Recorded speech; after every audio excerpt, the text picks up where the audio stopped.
Welcome to Backwards Incompatible, the retrospective podcast hosted by a himbo, a femboy, and a closeted furry. I'll leave it to you listeners to decide who's who. Oh boy, if you get it right, tell you what, you win a fantabulous prize of, well, I guess just sitting here and listening to us three dorks. Woo, that's the best prize. I'll give you a hint. I'm not the himbo. And I'm not the closeted furry. And I'm just a dude. How have you guys been? I've been good. I recently went out this weekend and had some fun with friends just before kind of school is starting up this week, actually, by the time we're recording. I guess I'm just getting ready for my next semester of college. Woohoo! Is this your final semester? Yeah, it's my final semester. I can't wait to graduate and finally leave that darn... Hey, come now, you and I...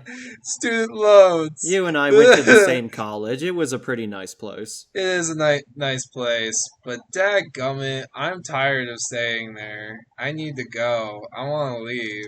I don't want to play with you anymore. I don't want to play with you anymore. Yeah.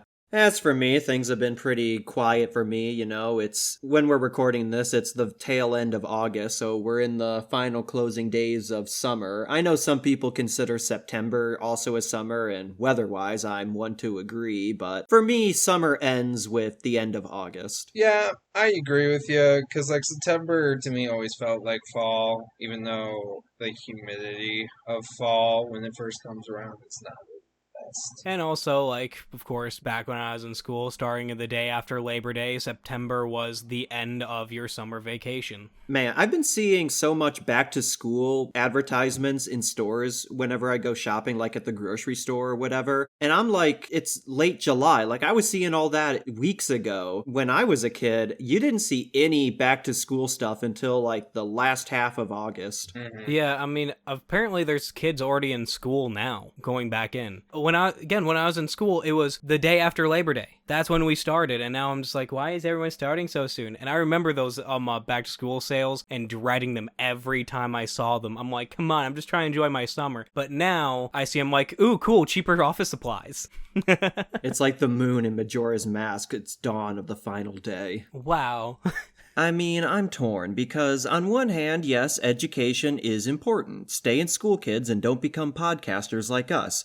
But on the other hand, you know, you can let kids enjoy their innocence of youth and their carefree days of summers long since past and all that just a little bit longer. Alright, I mean, when I was 10, I was just playing with spinny tops. Here you are, making content on YouTube. I look at kids like my cousins that are in high school, and I'm like, you guys are babies. Like, when I was in high school, I looked like a grown adult, right? I feel like when you're that age, you perceive everyone, your classmates, as being a lot older than they actually are because that's how you know them. And now, as an adult, looking back, it's like, we looked like children at the time. Like, we were just wee little babies. But at the time, it seemed so big and important. Yeah, I get that. I remember being in school and, like, talking about, like, kids that are only, like, a couple years younger than us, acting like they were so much younger, as if we were, like, 10 years older. But no, we're only, like, 2 years older, and they've really had no less life experience than we have. I just think it's a perception thing. It's the same thing as, like, when you're a kid, the passage of time seems to take forever. Mm-hmm. Like, when I was a kid, every Christmas, my mom would put up an advent calendar counting down the days to Christmas, and as a kid,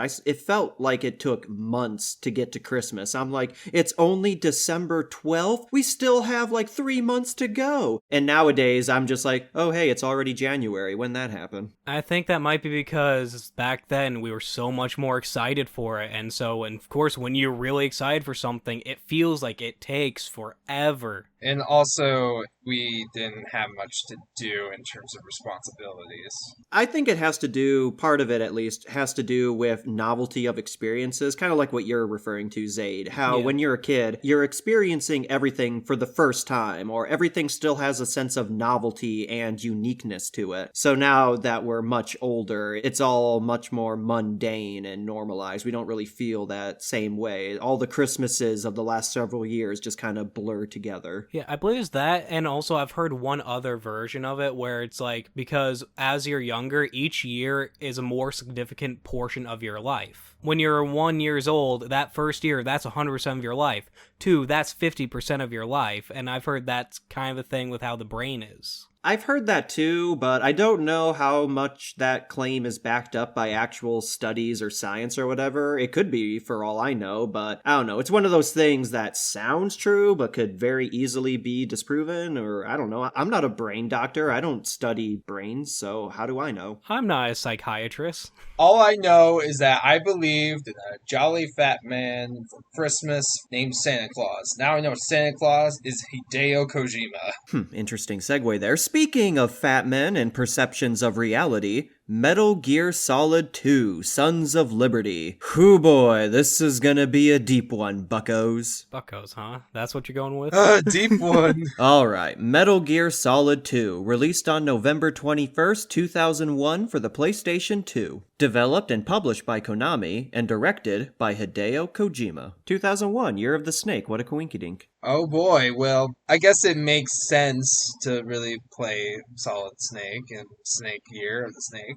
Yes, Slither Snakes. There was an IGN interview shortly after the game was released, written by Jeff Keighley. Yes, that Jeff Keighley. Yeah! He sat down with Kojima himself, and this was actually a very interesting article to read. I suggest anyone who's interested in the development of Metal Gear Solid and Hideo Kojima look into this. It's called Jeff Keighley, The Final Hours of Metal Gear Solid 2, Sons of Liberty. You can find it on various archive websites, but Kojima talked about how they wanted to release it now, partly because it was the Year of the Snake. They considered that to be a very good omen for the game. Yeah. And right from the start, he knew that he wanted the primary themes of the game to reflect both the increasing digitization of society at the time with the rise of the internet, alongside the concept of the distortion of truth and the subjectivity of reality based on the individual. So, some pretty ambitious goals right there. Although, since its release, I feel like the game is mostly well known for two main things. A, the fact that you don't play as Solid Snake for the bulk of the game. You play as the new guy, Raiden. That was a very controversial change at the time, and even today there are still a lot of people that take umbrage with that decision. You only play Snake in the prologue. Even in the trailers leading up to the game's release, they faked the footage by showing segments of the game later on that you would play as Raiden. They just removed Raiden and made it look like you were still playing as Snake. So They deepfaked it. Yeah, it was a very deliberate mislead right there. But personally, I respect it. I think they wanted to really twist players' expectations and say, Snake, the badass that you played as in the first game, well, he's only in the prologue. The rest of the game, you're following Raiden. Believe it or not, he actually got the idea for making a new character, Raiden, because, the tutorial would fit the plot better. Just because, why would you teach an old dog the same tricks he should already know? That's pretty much the big reason why we got now. The blonde hair, blue-eyed Snake, the newcomer, the new dog. The Robin to Snake's Batman. Wow. I think Kojima also he wanted the switch between protagonists something akin to the twist in Terminator 2, where the T-800 is revealed to be a good guy in that movie. And I think Kojima said something along the lines of he wanted a twist that would be of that level to the players, where, oh, you're not playing as Snake, you're playing as this pretty boy anime guy. My dark past. While we're here, we might as well talk about Raiden. Well, I don't know about you, but my first kind of introduction to Raiden was, I believe, Metal Gear Solid Vengeance. Is that the video game? Yeah, Rising Vengeance. Yeah, Rising Vengeance. That's the first time I was ever introduced to him. So seeing him in a different sort of design than what I'm normally seeing. Seeing him without all the cybernetic enhancements where he's just a relatively normal guy was very jarring because, yeah, like you, I think most people now think of Raiden from the later depictions of him from Metal Gear Solid 4 and Rising Vengeance where he's, a cyborg samurai. So seeing him in this game, it is very jarring. To be honest, the Vengeance one is pretty iconic for design. But this one right here, he kind of reminded me a little bit of Liquid. You know how Liquid has kind of more fairer hair and had the blue eyes and I'm the recessive genes. I kind of like that. I don't know. There might be a tie into that. Yeah. I like Raiden as a character. I know that might be a bit of a hot take in the Metal Gear fandom, at least at the time, but the difference between Raiden and Snake is Raiden is very much a rookie in this game. This is his first field mission. He's only done VR simulated training up to this point. Over 300 missions he's completed. Only in VR chat, baby! Oh no. No, my queen!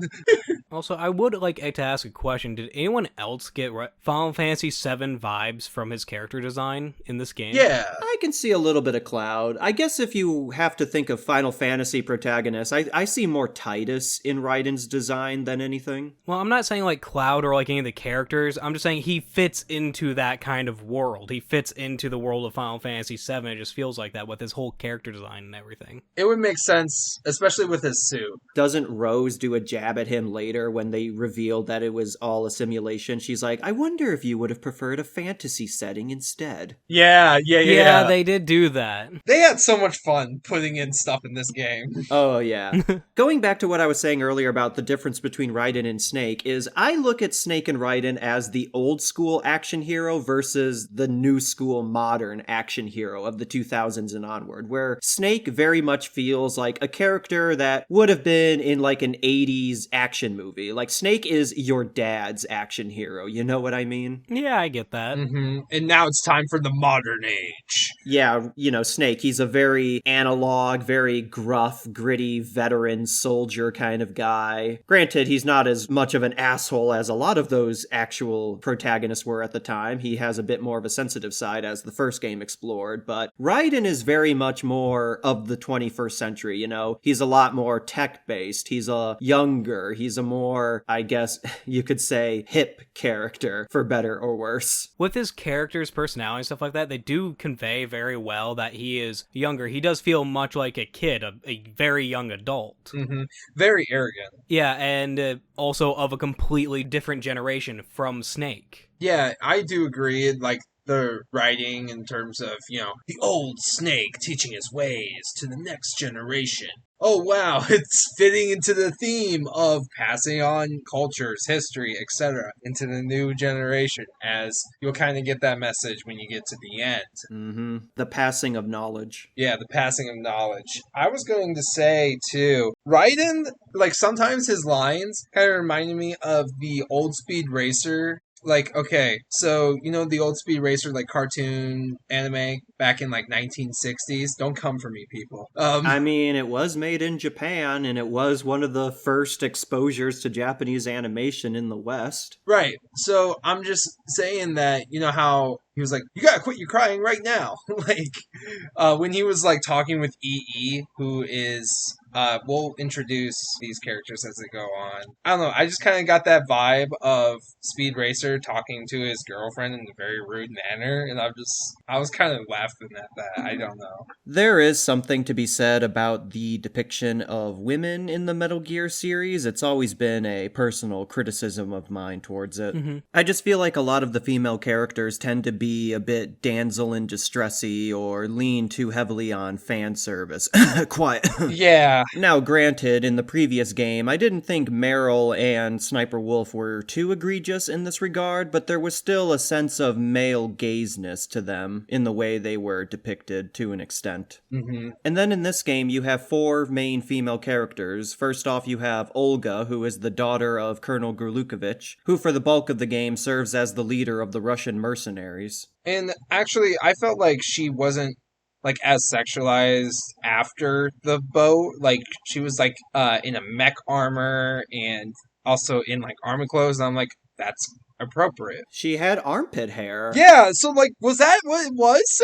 Yeah, she had armpit hair. And on one hand, I'm like, oh, that's progressive, showing women with non-conforming standards of beauty, which are bullshit. So yeah, women can have armpit hair. Yeah. There you go. On the other hand, that's kind of like, a stereotype of Russian women is, look how the Eastern European women are. And I'm like, I don't know how to... I mean, I did enjoy seeing some hairy armpits when I of course you did. First hour, just because like I didn't know what they were, if they were just weird lines or if that was actually hair. So that was fun. So on one hand, it's a stereotype, but it's also progressive in a way. But yeah. Then there's Rosemary, Rose, Raiden's girlfriend, who, as we later find out... Okay, we'll get to the whole codec thing later, but throughout the game, she is depicted as being very overly attached to Raiden. She's asking him, do you know what tomorrow, April 30th, represents? And by the way, did you guys know what she was referring to? Because when I first played this game, I thought that was going to be their anniversary. Oh, that's what I was thinking too. I was thinking that, or is it supposed to be her birthday? Yeah. Yeah, I was thinking it was along those lines. Nope, it's President's Day. Yeah, nothing along that line. But apparently that was the first day they met.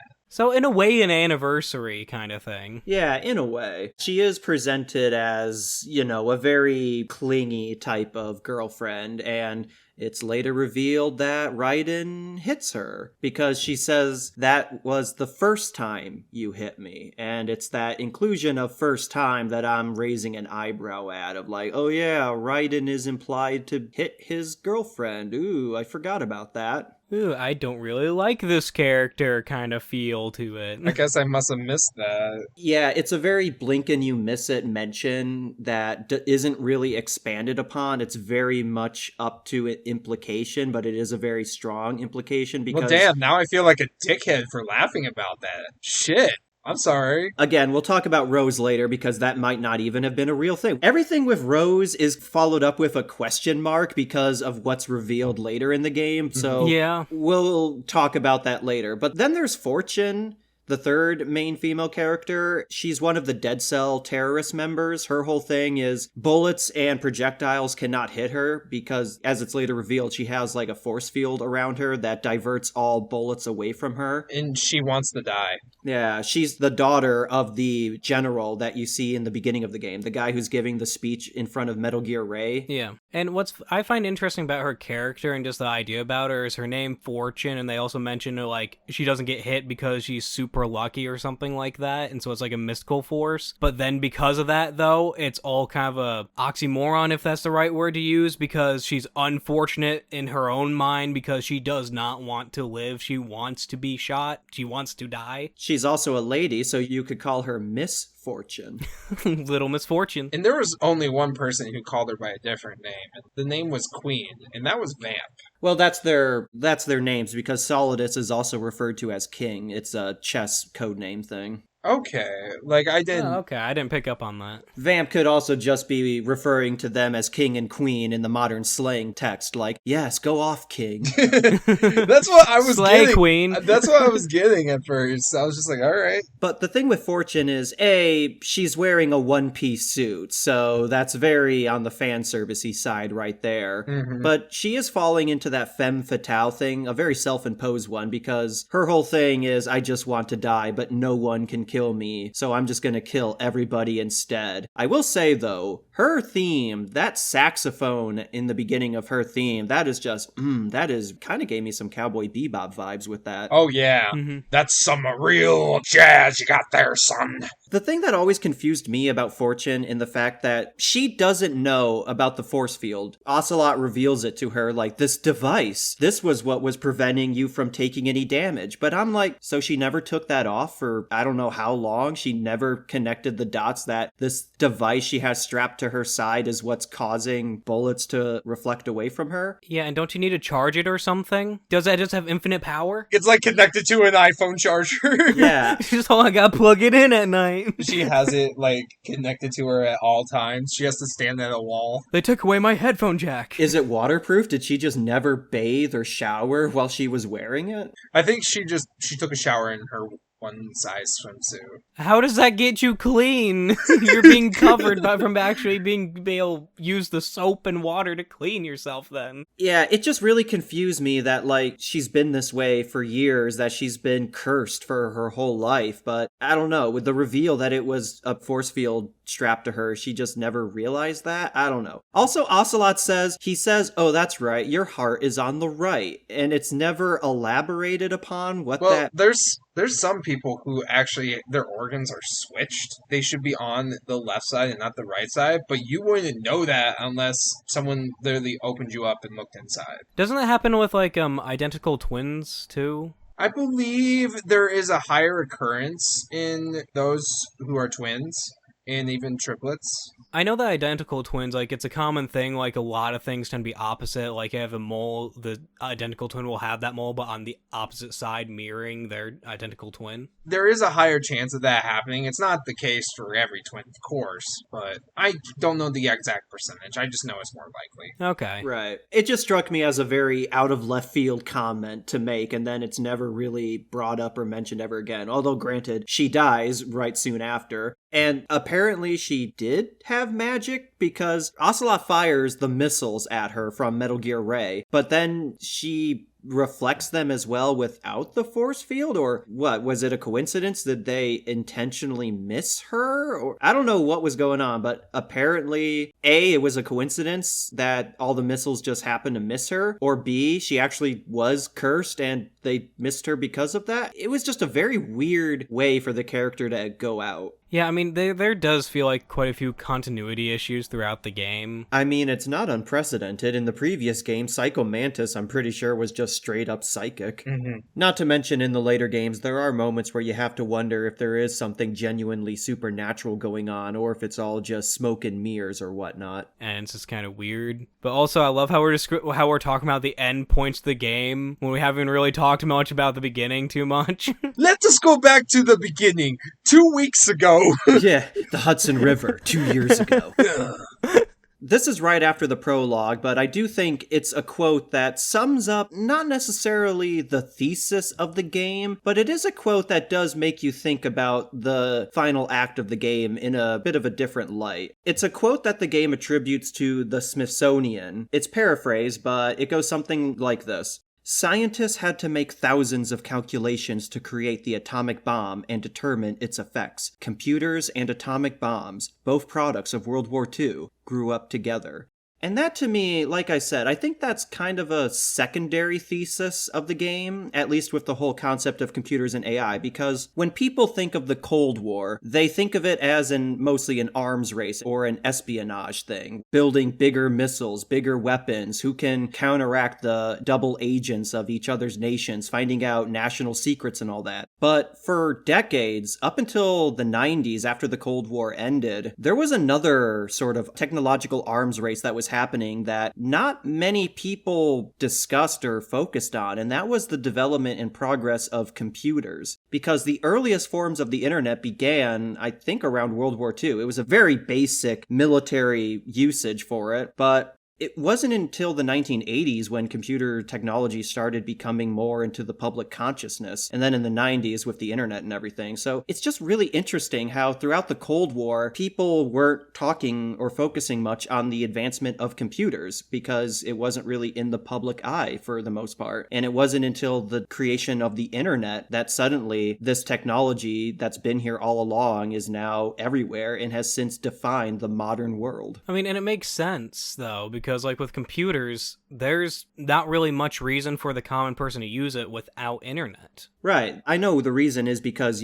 for most people, outside of the military or educational purposes, there wasn't much use for computers for decades. But it is an interesting quote to throw in there. It's sort of a reminder that when people think of the end of World War II, they think of, well, it ended with a literal bang with the creation of the atomic bomb. But they don't talk about computers, which after the Cold War would be the next biggest technological leap for humanity. So it's just a very interesting little thing to throw in there in the beginning of the game. You want to know something that also was the advancement of species when computers came around? Pigeons. There was this military who was trying to train pigeons how to fly a drone. Well, it wasn't a drone, it was a missile. Yeah, with the fucking computer. They would put pigeons inside the missiles, and they would peck at a control unit that would, wherever they pecked, the missile would fly in that direction. So they trained the pigeons to peck at enemy battleships, so they would steer the missiles into them. Okay. Yeah, like, we go from them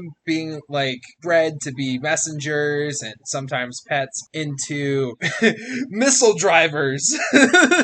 Well, I mean, the project never made it that far. I'm pretty sure they canceled it after the first few tests because it turns out pigeons are stupid, so they won't follow directions very well. Also, I think I've heard somewhere that messenger pigeons went extinct. There was a subspecies of pigeon that went extinct, but yeah, well, I'm saying, but the messenger pigeons, those ones went extinct because we didn't have use for them, and they were kind of like created by us from what I understand it. Well, actually, the pigeons that are even of today, they don't create nests like how their ancestors used to, because those were the ones that are descendants of human-bred pigeons. Okay. And so, basically, when you see a pigeon kick a owl out of their house, you can thank us for wanting to make them messengers. Yay. That's kind of like bananas, how the bananas we have today are different than how they used to be. That most people used to eat a different species of banana that went extinct, I think, around the 1960s or 50s. Mm-hmm. Yeah, due to a fungus. Because they didn't have the dominant genes.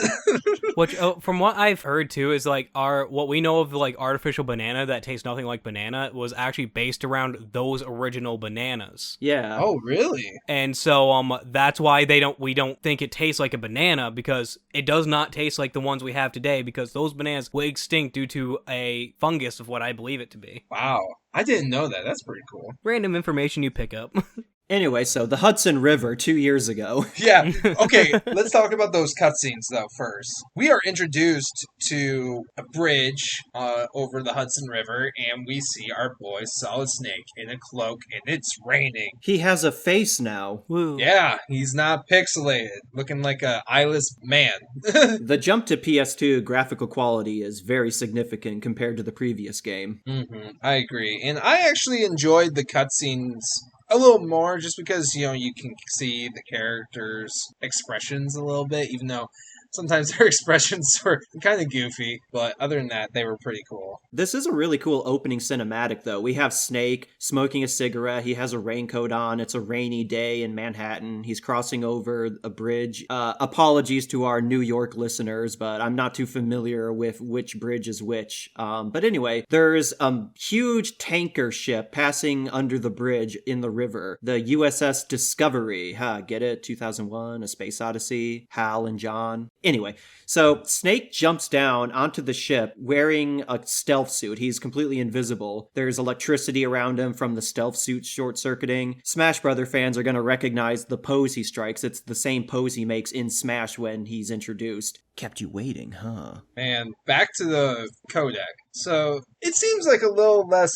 loud compared to the first one. Like, they definitely toned back the digital to kind of make it quieter. I don't know if that's just because there were some complaints about it being too loud, but I enjoyed the sound of the original more. The characters are also now fully modeled and animated. They're not just portraits anymore. Yeah, and I found that to be kind of fun, and I'm glad of what they do later on in the game to kind of really sell that point that, hey, we can animate this now, we can make it more immersive. Also, you can move the joysticks around and rotate each respective screen. So, for example, if you spin the left joystick around, that'll rotate whoever's on the left screen face around, up and down. That's pretty funny. Really? That's cool. I didn't know that. I just thought it was just the scenes. Yeah, so now you can just twiddle your thumbs for the whole conversation. Whoa, I'm on the roof. Yeah, man, the codec. It's an iconic piece of Metal Gear Solid. Up there with the cardboard box, I would say. Cardboard box, the most iconic thing from the games, I'd say. Well, that and the exclamation point. Man, I'm so glad Konami invented that form of punctuation. Now I can tell when a word is mad at me. Yeah, it's just a really good way to also save on animation time, where you can just put the two characters in and they'll just do the same repetitive head facial animations while being carried by the dialogue. It's just a good way to get through the story and exposition while also feeling like you're in a cool cinematic mission briefing kind of thing. With the mission, right now, this is a U.S. Marine-controlled tanker, and Snake is about to sneak on to kind of get some pictures of this new Metal Gear Ray. Metal Gear Ray. Mm-hmm. So, I really, really like the design of Metal Gear Ray. Metal Gear Rex, to me, don't get me wrong, Metal Gear Rex was still a cool-looking machine. It was just much more first-generation model, you know what I mean? Rex looked a lot bulkier, much more tank-like in comparison. It looked like something that would actually be built by the military in real life. Mm-hmm. Whereas Metal Gear Ray is much more sleek-looking, clearly designed for maneuverability, it being amphibious and all. Also, to tie back into the old school versus new school kind of thing going on, Metal Gear Rex, at least to me, wouldn't have felt out of place in an 80s or even 70s sci-fi movie, whereas Ray feels like a more contemporary mech anime type of vehicle to it. Yeah. I also feel like Metal Gear Ray has a bit more of an organic vibe to it, you know what I mean? It's like Ray looks and feels much more animalistic in comparison to Rex. It's like a velociraptor type of look to it, if that makes sense. Oh, I was thinking of Stingray. Well, that's what it's named after. Yeah, I can kind of understand that. It is the 2.0 Metal Gear model. I did really like his design. Like, when it first showed up on screen, I'm like, that thing looks fucking cool. Oh, yeah. Metal Gears have always been a personal favorite of mine for mechs, just because I like how they're bigger than, like, mini mechs, but not gigantic mechs, and they're very built for mobility and firepower. They're Titans from Titanfall. Basically, yeah. Also, this is something that I've always been perplexed about, is why do they roar like animals? Maybe they wanted to be a little stylistic, the engineers of Ray. Maybe it was because it started with Rex and being a dinosaur. I guess. It's just one of those things that you just kind of accept in the Metal Gear universe, is these giant mechs that are being piloted by someone, they also roar and move like dinosaurs, but it's just one of those things that your brain just kind of accepts after a while. But when it's pointed out to you, you're like, yeah, why do they do that? Yeah, this is weird. Also, when Solidus destroys a bunch of them, they bleed? Blood comes out of them? It's like, well, are you organic or inorganic? I thought it was hydraulic power or some shit. But it's red. It looks like blood. I mean, I guess it could have been like red tinted fluid, but either way, yeah. So Snake is on board this tanker because the US military, the Marines specifically, they're about to do a whole conference on their new project, Metal Gear Ray, because following the events of the first game, Ocelot leaked to so many different countries the blueprints of how to build their own Metal Gear, so now there's a new arms race. So the United States is like, all right, well, we're going to design a Metal Gear that's going to kick all your Metal Gear's asses. Our Metal Gear can swim. Wow, it's so much better than yours. And we get to see our friend Ocelot in the helicopter behind us after Snake gets on the tanker. One thing I gotta say about this game, though, is the fact that the lack of boxes in it. Well, I mean, you can find them, but yeah, personally, I never really used the box all that often in this game compared to the first, just because I feel like in this game you have way more stealth options to avoid running away from guards, so I didn't really use the box all that much this time around. There just wasn't much of a use for it. I feel like they make a joke about it later on, too. Like, I think one of the characters end up saying, like, I even saw one, like, sneaking around in a box. Whoever that guy is, he's pretty cool and smart and really handsome. Pretty sneaky. The ship gets taken over by Russian mercenaries, led by Colonel Garulkovich, and you can tell he's Russian because as soon as he gets on the ship, he puts an Ushanka hat on, just to tell you, hey, he's Russian. Mm-hmm. Wow. And he speaks in deep Russian accent. It's a good thing all these Russians are speaking perfect English. Oh yeah, that's very convenient. Even his daughter, Olga. Yeah. Garulkovich, I think he was mentioned in the first Metal Gear game. I think Ocelot mentioned him offhand, so it's kind of cool that he's been brought back and we see him in the flesh this time around. I love the continuity of it and the way Kojima's I thought this guy was going to be a little bit, I guess, like, spoilers, a bigger piece in the game. He doesn't last very long, but his daughter, who is the first boss fight in the game that you meet here, she plays a bigger role later on. Olga, as we discussed earlier, she is the daughter of Garulkovich, and she's pregnant. And she's pregnant!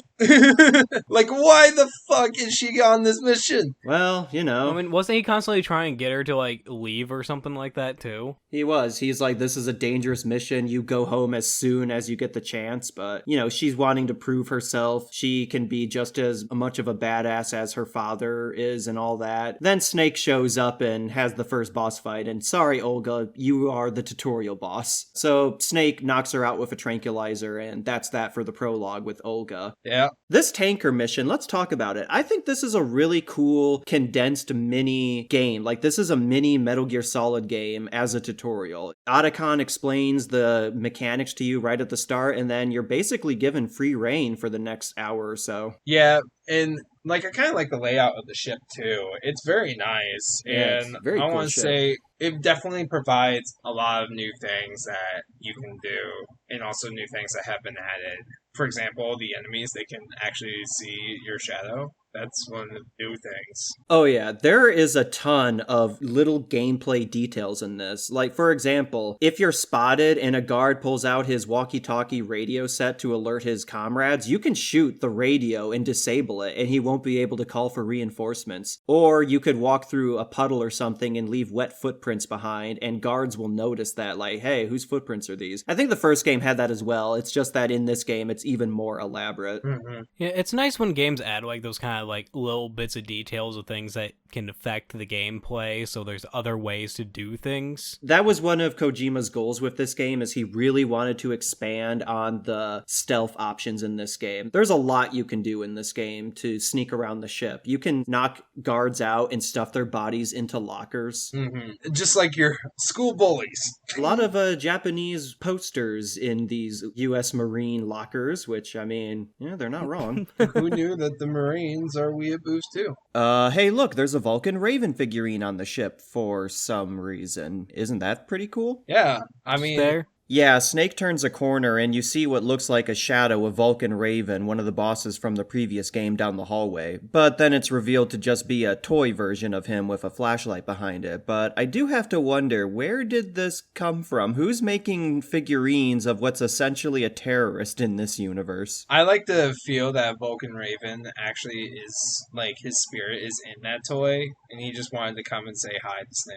He was in Ocelot's pocket, and he's like, hey, Ocelot, drop me off right here. If I'm going down with the ship, just drop me off right here. I'm going to put this in a jar. So that was just a really cool but also kind of random little Easter egg there, but it was appreciative nonetheless. So, pretty much, after you get to the bridge and kind of figure out where the ship's going, and then you have to sneak down to actually get pictures of this new Metal Gear, which is kind of like the big thing about your operation. And the kind of whole crew is having a meeting down there in front of it. There's like 100 Marines down here, and I know like this whole hold is very well soundproofed and concealed, but I'm like, there's a whole takeover of the ship going on right above you, so anyone want to check in on that? And not to mention that it kind of felt like Solid Snake got too close sometimes to them. Yeah, I know it's supposed to be, their attention is glued to the screen of their commander giving his speech and all that, but I'm like, Snake is like 2 feet away from these guys and none of them notice him. None of them would be like, oh, hey, I hear something right behind me. I'm just going to kind of look real quick. Must have been the wind.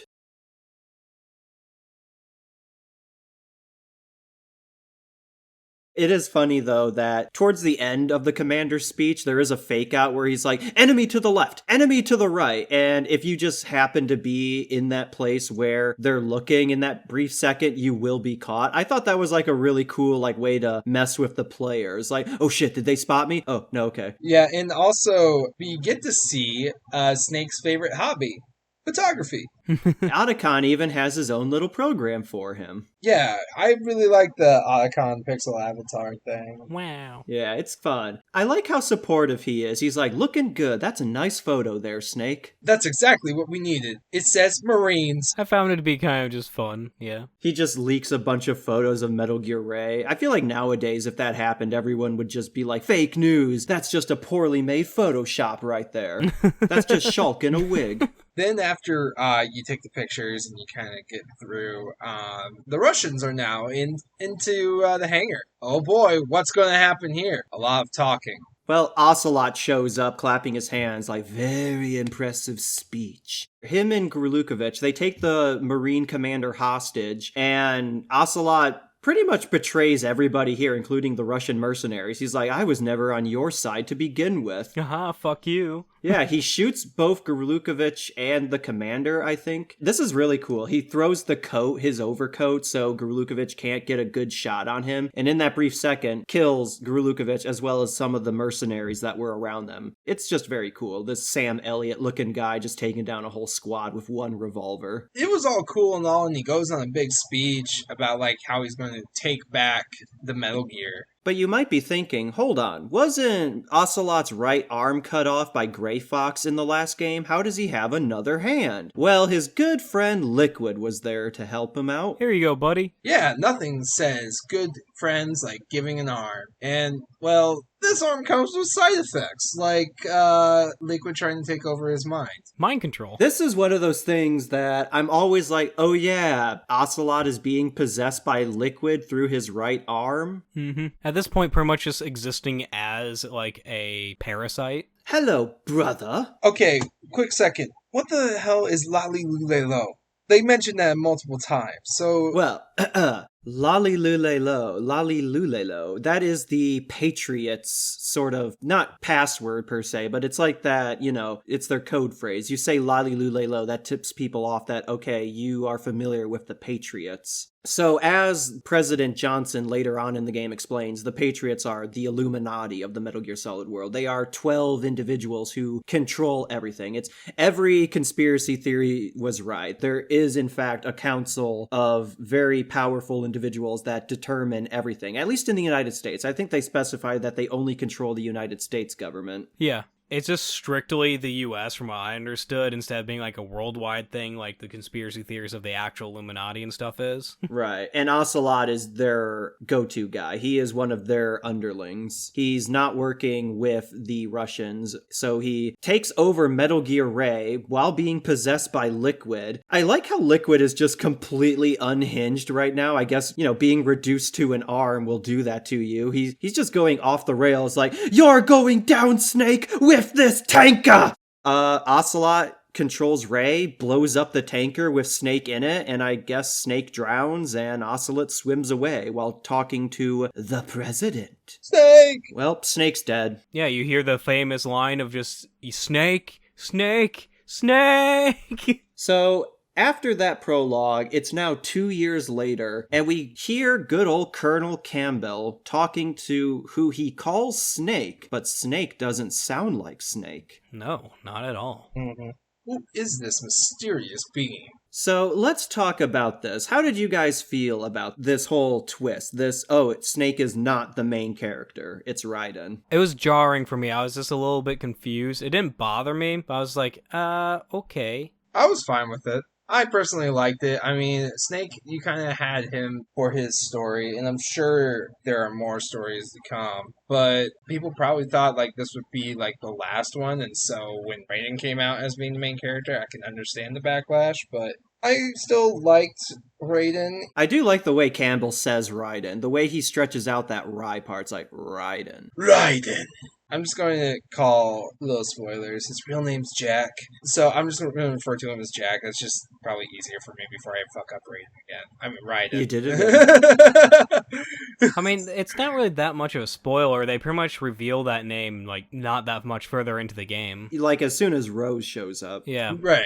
It's just like, you know, I don't know if people want to do it or not. I like Raiden for what he is. Like we discussed earlier, he is very much the rookie, and I don't think that's a bad thing. I think that for a sequel, it kind of makes sense that you're going to introduce a new protagonist. Yes, Snake is very cool. He's iconic character, and I know a lot of people wanted to play as Snake. I know I did, but I don't think having a different playable character is that bad. Sure, he's not Snake. He's a bit more whiny, he's much more inexperienced, but he's like that on purpose. Throughout the whole game, he's going through the character arc of gaining experience and field knowledge. He starts off very much inexperienced. He needs to have everything explained to him. He doesn't quite know how to operate, but by the end, he's become a certified soldier in his own right. Yeah, he feels very naive. That's a good way to put it, is naive. He's only done VR training, like I said, so he's not used to the real thing. And I know people may not, at the time, may not have liked that, but I think Raiden is a character that holds up pretty well. And maybe it's just because we know where he ends up later on in the series. We know what happens to him later, where he does become interesting. Mm-hmm. And alright, maybe we're just looking at this in hindsight because of that, but I think Raiden, for the narrative purpose of what he is doing and why he's here, he fulfills it very well.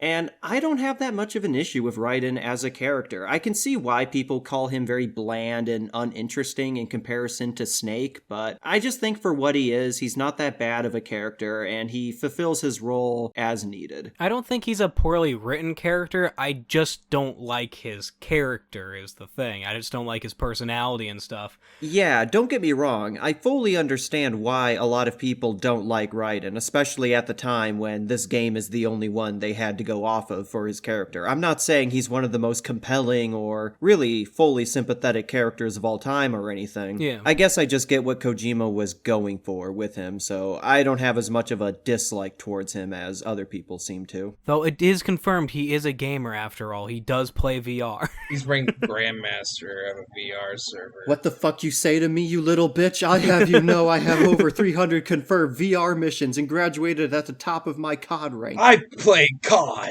Yeah. I mean, the line he says, like, when he talks about the 300 missions he's done is kind of a gamer line to say. So his whole backstory, as we later find out, is he was a child soldier during the Liberian Civil War, I think it was, that Solidus became his godfather during. So from a very young age, he was trained to kill and fight. And as he says, you have to follow your orders. You have to kill, because if not, they'll kill you. They drugged him to make him more controllable. With gunpowder, which is kind of weird. I don't know. They put that in the food, so they used a chemical in the gunpowder and then put the gunpowder in the food to drug them to make them more, like, subservient. Which, like, I guess, like, why not just put the chemical in the food? Why does it need to be with gunpowder?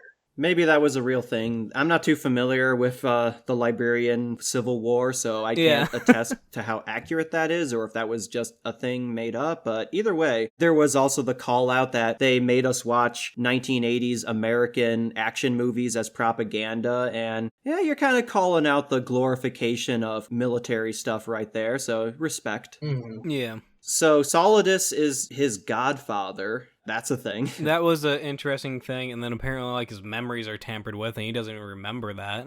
Except in his dreams. He dreams about his dad. There's a whole lot going on with Raiden and his connection to Colonel Campbell, or who he thinks is Colonel Campbell, and who he thinks is Rose, and how Rose doesn't know anything about Raiden, but Rose was also posing for the Patriots to get with Raiden and be an informant on Raiden to the Patriots, monitor him. Her name isn't Rose. Nothing about her is real. There is a lot of things to unpack with this. Oh, yeah. All I'm saying is these two need some couple counseling. Mm-hmm, that's for sure.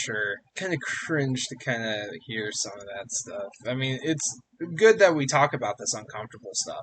Like, it didn't make me cringe. It's like, oh my gosh, that's disgusting. More like, it's a hard topic to talk about with people. You know what I mean? Yeah. Some of the details of the relationship do become a bit uncomfortable, but yeah, it's something that, let's shine a light on this. But anyway, it's now 2 years since the tanker went down, and there is now a environmental cleanup facility over the site, the Big Shell facility. You mean like the gas company? Yes. We use the pollution to destroy the pollution. Oh, no. So, ostensibly, the government built the Big Shell over where the tanker went down as, you know, an environmental cleanup. That's the cover-up story. But as it's later revealed, the whole Big Shell is in fact a cover-up for building Arsenal gear beneath it, which is this massive submarine-like Metal Gear. I thought earlier they said, like, the whole thing is, like, the Metal Gear. It's kind of, sort of. I think the way it's meant to be is, like, Big Shell is just on top of Arsenal. It's kind of where Arsenal is docked. Yeah. It's the cover-up for the public, so they don't know what's beneath Big Shell. Alright, that makes sense. Right. I do enjoy the layout of the Big Shell from a gameplay standpoint. It's essentially two hexagons right next to each other, but even though there's over a dozen different cores or struts or whatever they're called, the interiors are all pretty distinct from one another. They all look fairly unique, so it's easy to tell which one is which, so you can't really get lost. Granted, the map definitely helps with that, but even from just a purely visual standpoint, each strut of the Big Shell is very different from one another, so it's easy to find your way around if you have to. Mm-hmm. I also think it helps that there's a lot less backtracking in this game in comparison to the first one. The only time you ever have to go back to a strut you've already thoroughly been to is to pick up an item you may have missed, or if the new updated key cards you unlock along the way open a door that you previously couldn't. Other than that, though, I feel like the sense of progression across the Big Shell is fairly linear, relatively speaking. I will say that, okay, so the group that's kind of like in this facility are called the Sons of Liberty, correct? Well, that's what they call themselves now. They're made up of members who were part of a different group called Dead Cell, who were they were kind of like Foxhound in the first game. The difference is whereas Foxhound was sent by the military to enemy positions, Dead Cell was intended to be more of like a very brutal training method where they would test their own defensive systems and stuff. They would send them to their own bases to see how well they can withstand an enemy attack. Right. So the Dead Cell members in the game we see are led by Solidus Snake, Fortune, Vamp, and Fat Man. Now, there were 2 other members of Dead Cell that were in production. They were called Old Boy and Chinaman. Oh no. Yeah, that name. Yeah. Those 2 were cut for various reasons in production. Although they are still mentioned in the game, they were killed earlier prior to the events of the game, so they do still exist in the lore. I also believe a few mechanics that Chinaman boss fight would have had were given over to Vamp. Like, his whole thing is he would have been able to walk on water and everything, so they just gave Vamp that ability. Yeah, they just turned him into a Naruto character, run on water and also up a wall. Are you Jesus?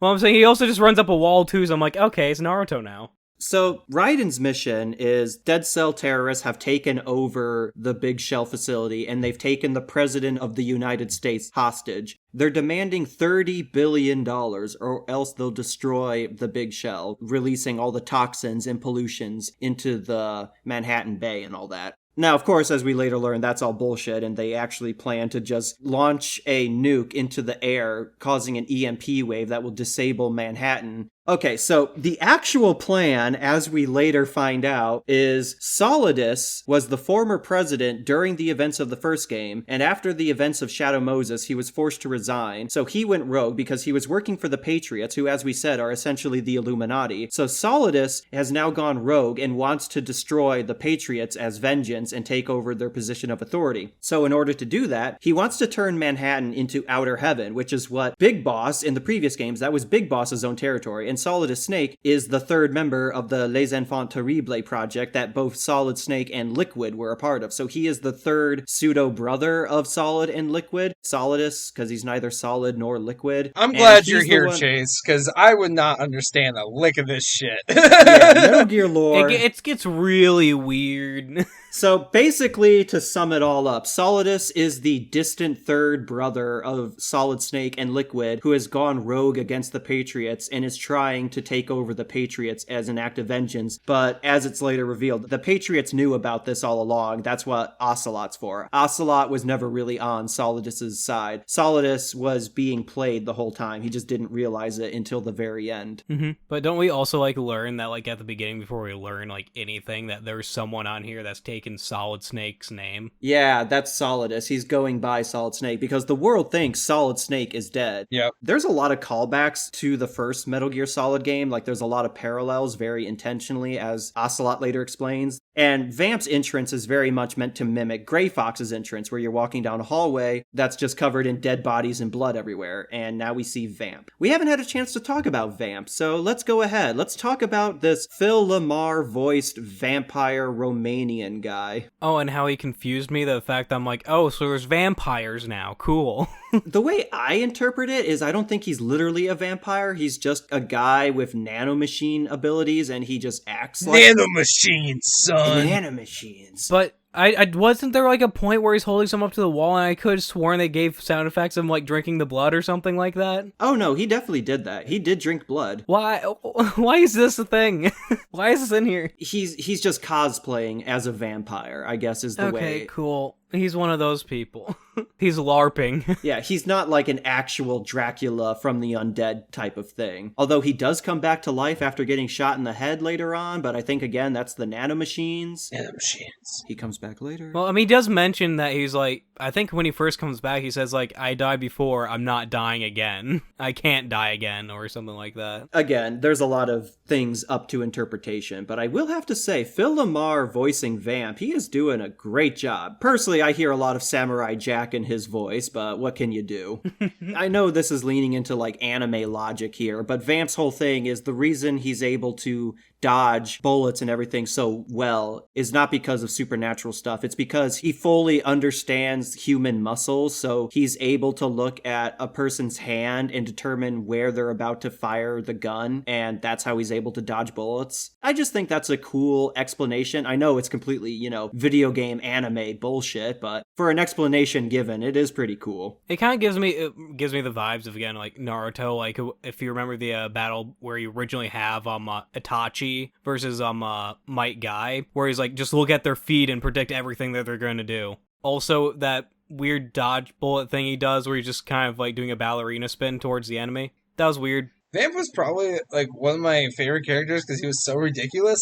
He pilots a Harrier jet later. Yeah. Which, okay, imagine seeing that. You're seeing the former president of the United States in a Doc Ock suit with tentacles and everything on top of a Harrier jet being piloted by a vampire. And everyone's like, yeah, just another Tuesday here. Just your average dude day. I imagine you're seeing George Bush doing that or whatever. Flying on down and pulling out the bridge. I tell you what, though, that fight was actually kind of fun. Vamp is, like, definitely one of those characters I thoroughly enjoy just because it's very stereotypical of a vampire, I mean, I get it. The Dracula kind of aesthetic and as well as love that the actor seemed to have put in with his character. Very respectful. Silly Konami, you got Castlevania in your Metal Gear. Yeah. I do like his boss fight where he is swimming around in the water. You have to shoot the lights out or else he'll recover quickly. Mm-hmm. My only issue with Vamp is I feel like he's kind of the weakest of the Dead Cell characters from like a writing perspective in that he kind of has the least interesting motivation or backstory because his whole thing is we were betrayed by the government, so we're just getting revenge on the military for betraying us and killing our comrades. And it's like compared to Fortune, Solidus, and even Fat Man to an extent, I don't know, it just feels like a very one-note characterization. Yeah. Mm-hmm. Anyway, Raiden is about to be killed by Vamp because Vamp is, well, essentially a vampire. Raiden is completely unprepared for this. And then he's saved by who he assumes to be a part of the U.S. Marines that were deployed into Big Shell to cover up his own entrance, but also try and rescue the president. And this is where we meet Iroquois Pliskin, who has a very familiar voice. Yeah, he looks and sounds very familiar. And also, that name, Pliskin, Snake Plissken, Escape from New York, anybody? Come on. Oh, yes.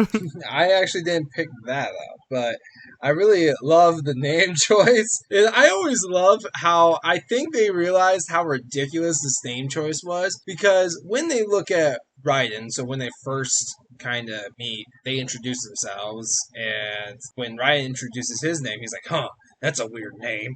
What, like Iroquois Pliskin isn't? Like, what the fuck? Yeah. He almost let slip that his name is Snake, because he's like, my name's Iroquois Pliskin. Yes, that's it. That's my name, yes. I did not come up with that right on the spot. Mm-hmm. So, okay, what did you guys think of Iroquois Pliskin? Did you actually think he wasn't Snake at any moment? Well, yes, the moment I heard his voice, I'm like, this is Snake. the one where I thought, like, it couldn't have been Snake, just like a clone of him, was, like, kind of toward the end. Because they were like, the real body was found, but it wasn't.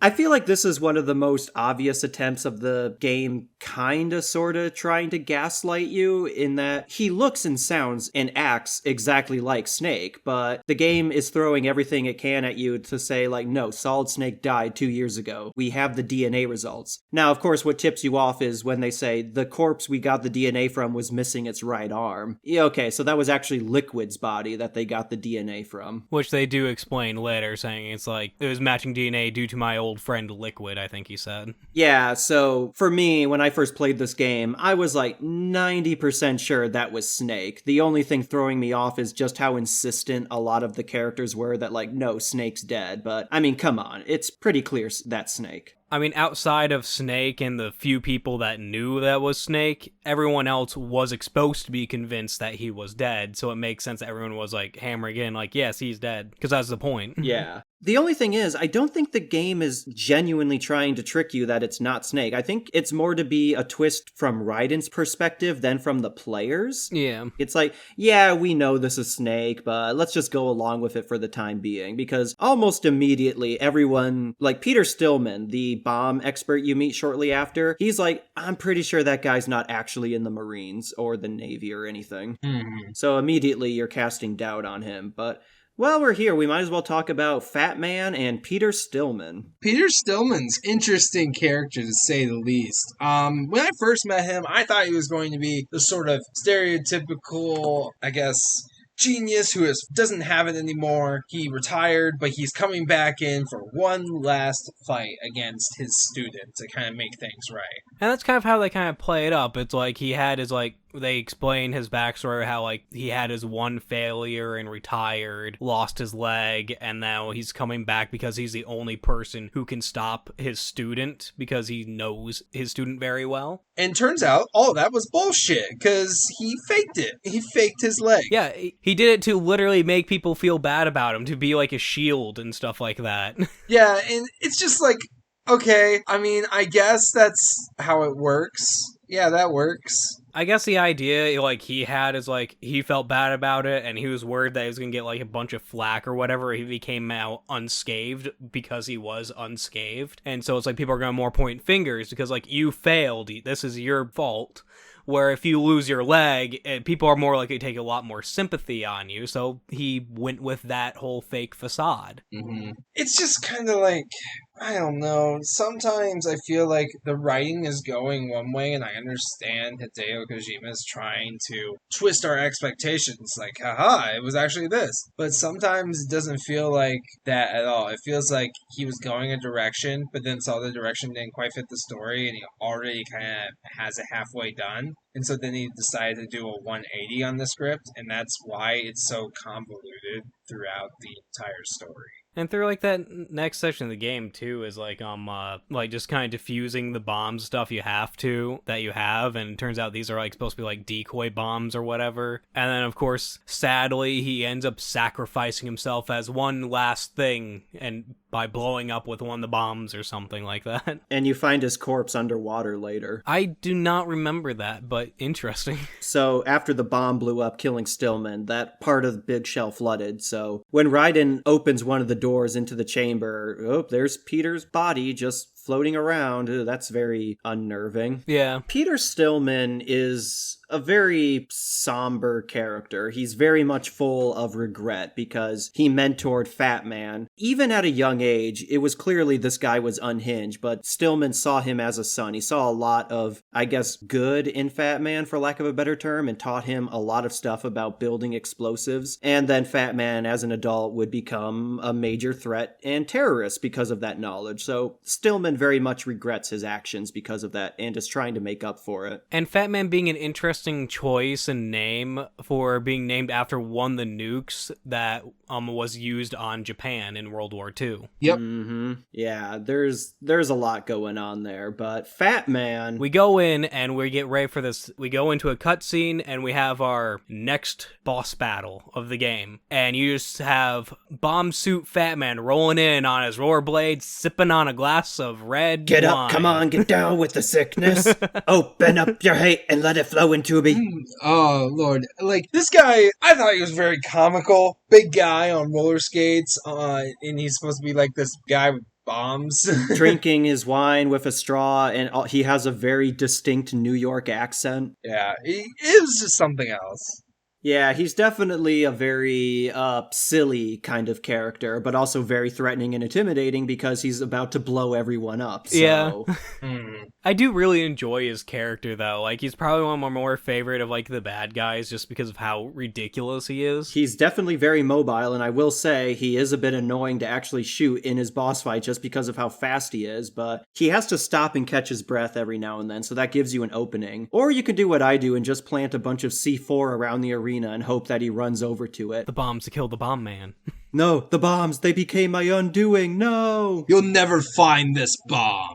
it's right there. Yeah, honestly, I thought that was kind of neat. After you finally take down Fat Man, and as he's dying, he says, there's still one more bomb left. You'll have to find it. And it's in his body. Like, you have to move his body over to find it. And I think that's just cool, you know? It kind of trips you out a little bit of like, okay, where is it? Oh, I actually have to move Fat Man's corpse to find the bomb. Yeah, which was very interesting. I'm glad that they give like the slight green light that's in the map. That way you can kind of detect where the bomb is. And using your critical thinking skills, you can find the bomb too. It's so amazing. Everyone loves you. Yeah, Fat Man, he is a very one and done character. He doesn't really show up before this. He's just like, oh yeah, there's another member of Dead Cell that's planting bombs everywhere. And then he's not forgotten about, but he's not really brought up a whole lot. He is mentioned of like, why did Fat Man betray us? Because again, as it's later revealed, he's really working for the Patriots. Him and Ocelot are just teaming up against Dead Cell and Solidus. Yeah, there's a lot of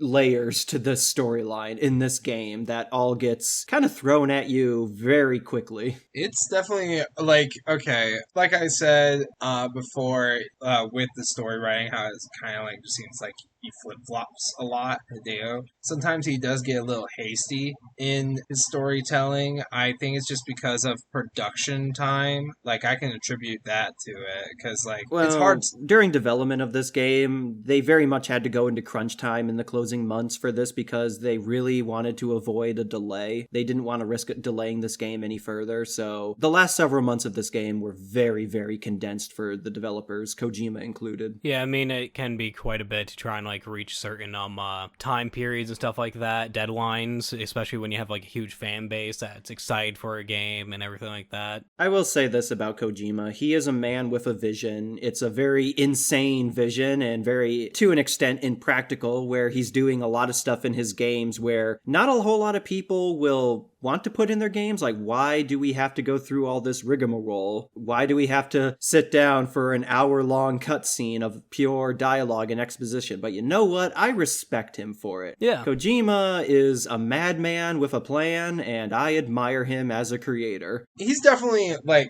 his skills are really good, really unmatched in a lot of the things. I appreciate his creativity. He's doing a lot of stuff in these games that I don't think other developers would really want to put in their game for various reasons, but the fact that they're there, love them or hate them, they're there, and they're very unique. Right. I can't help but admire him for, like, pushing that kind of thing, too. It's like, hey, I have different stuff in my game, and just the amount of, like you said, the amount of creativity he has, I admire him for that. Though, it is very unhinged and kind of uncohesive at points. Like the whole directional microphone cutscenes, quote unquote, where it's just a cutscene, but you can wave the microphone around and you could potentially miss dialogue by doing that, so that's something. Again, it's just one of those things where it didn't have to be there. And the fact that it's here, yeah, you can say, well, this isn't really practical or efficient, but at the same time, it's a very unique way to go about a game. It's a Kojima-ism, I guess you could say, where it doesn't have to be there, but in a weird way, I'm glad it is. One of the many isms.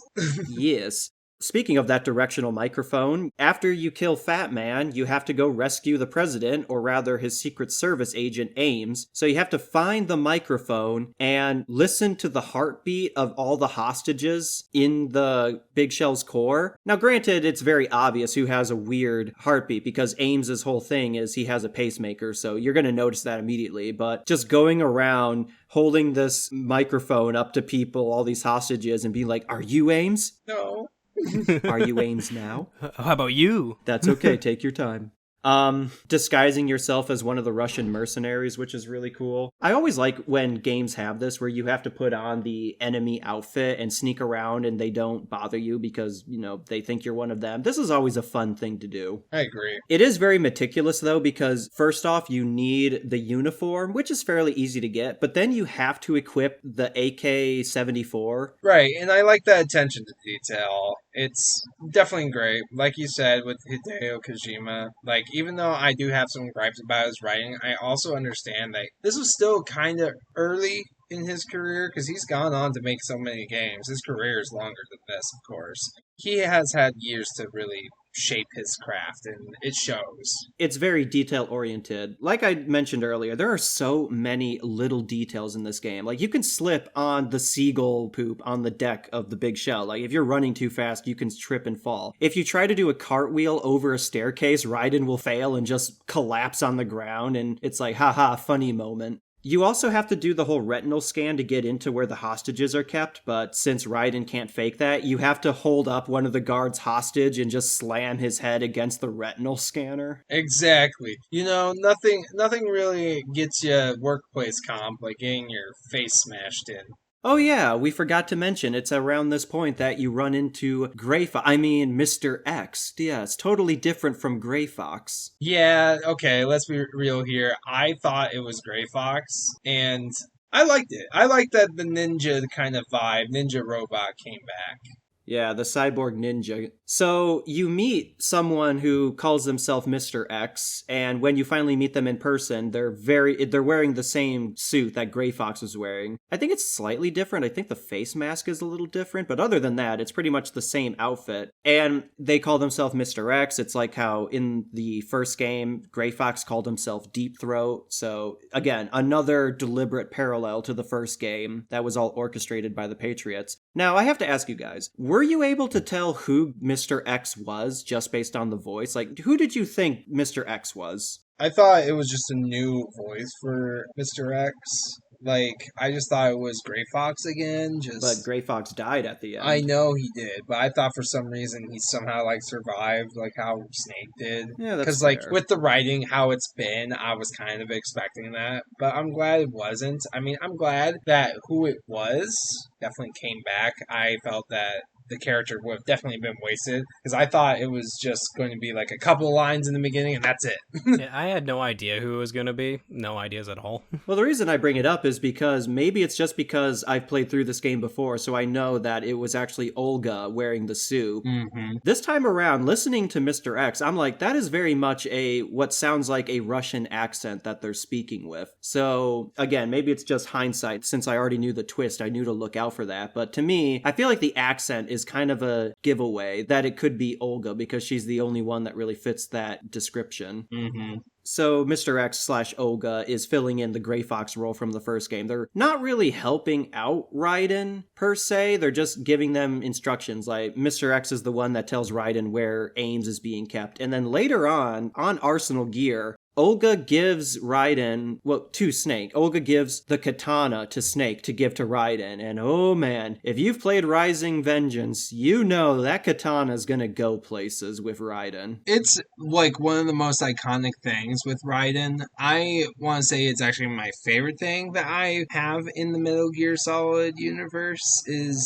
just guy with sword, guns, nanomachines. Yeah, I mean, I had no prior really experience to the character at all, so to me the whole like sword thing was new to me, but I did find it to be really cool, just like, oh cool, a new weapon, and it was a really cool weapon too. It is kind of funny though, because again, as we know from Metal Gear Solid 4 and Rising Revengeance, is the fact that Raiden uses a sword is kind of his thing, but the fact that it comes in so late here, you only use it in the hallway section and then later on against Solidus. It's a very last minute weapon and it's very powerful. It can just slice through enemies, but it does strike me as kind of an interesting thing of like this upgrade, this power up comes at the last minute. And at the time, no one knew that, yeah, this is just going to be Raiden's thing from now on. He's going to be a samurai ninja with a katana. Yeah. I also think it's interesting to dwell on the history of that specific sword throughout the Metal Gear franchise. It's first used by Gray Fox in the first Metal Gear Solid game and everything that he did with it then. And now here it is being passed on to Olga, who then passes it on to Raiden, who then proceeds to kill Solidus with it at the end. Wow. Boy, if I had a nickel for every American politician Raiden cut down with a sword, I'd have 2 nickels, which isn't a lot, but it's weird that it happened twice. Yep. 10 cents. And then it shows up again in Metal Gear Solid 4 with Raiden, and then there's Rising Revengeance and everything that happened in that game until it's finally snapped in half by Senator Armstrong. Wow. Nice knife. So, I don't know, maybe it's just a me thing, but I think it's really cool and fascinating that this sword has such a history over the course of this entire series, passed from one character to another. You can play the first Metal Gear Solid game and look at the sword Gray Fox is wielding and know that it'll eventually be broken by a Republican senator from Colorado who used to play college ball, you know. I don't know, it's just one of those things I can't help but fixate on every time that sword pops up, and I think part of the reason for that fascination is that, for the most part, it was entirely unintentional. A happy accident, as we like to call it. It makes it a very iconic weapon because it's been through so much within the games. Continuity is lovely. I do find those kind of things to be really cool, too. It's like just that thing of like, oh, hey, I remember this from back at this point of this game. Yeah. That being said, I think the controls for the sword in this game are very weird. You have to spin the right joystick while you have the sword equipped to wield it. It just feels very clunky and not very reliable. Yeah, and I mean, like you said, like the other games, like more dedicated to that type of combat, where this game isn't necessarily dedicated to it. It's more of just kind of like a second thing that you don't use a whole lot compared to the other stuff. I don't know. I just didn't find it all that well refined from a mechanic standpoint. I just felt like using the sword in this game just did not gel very well. It just felt very awkward and stiff to use. I mean, it gets the job done, don't get me wrong, and you have to use it in the Solidus boss fight, but I know it wasn't the focus, and again, it's very much a last-minute ability. I just felt like it wasn't implemented all that well. Mm-hmm. All right, where were we?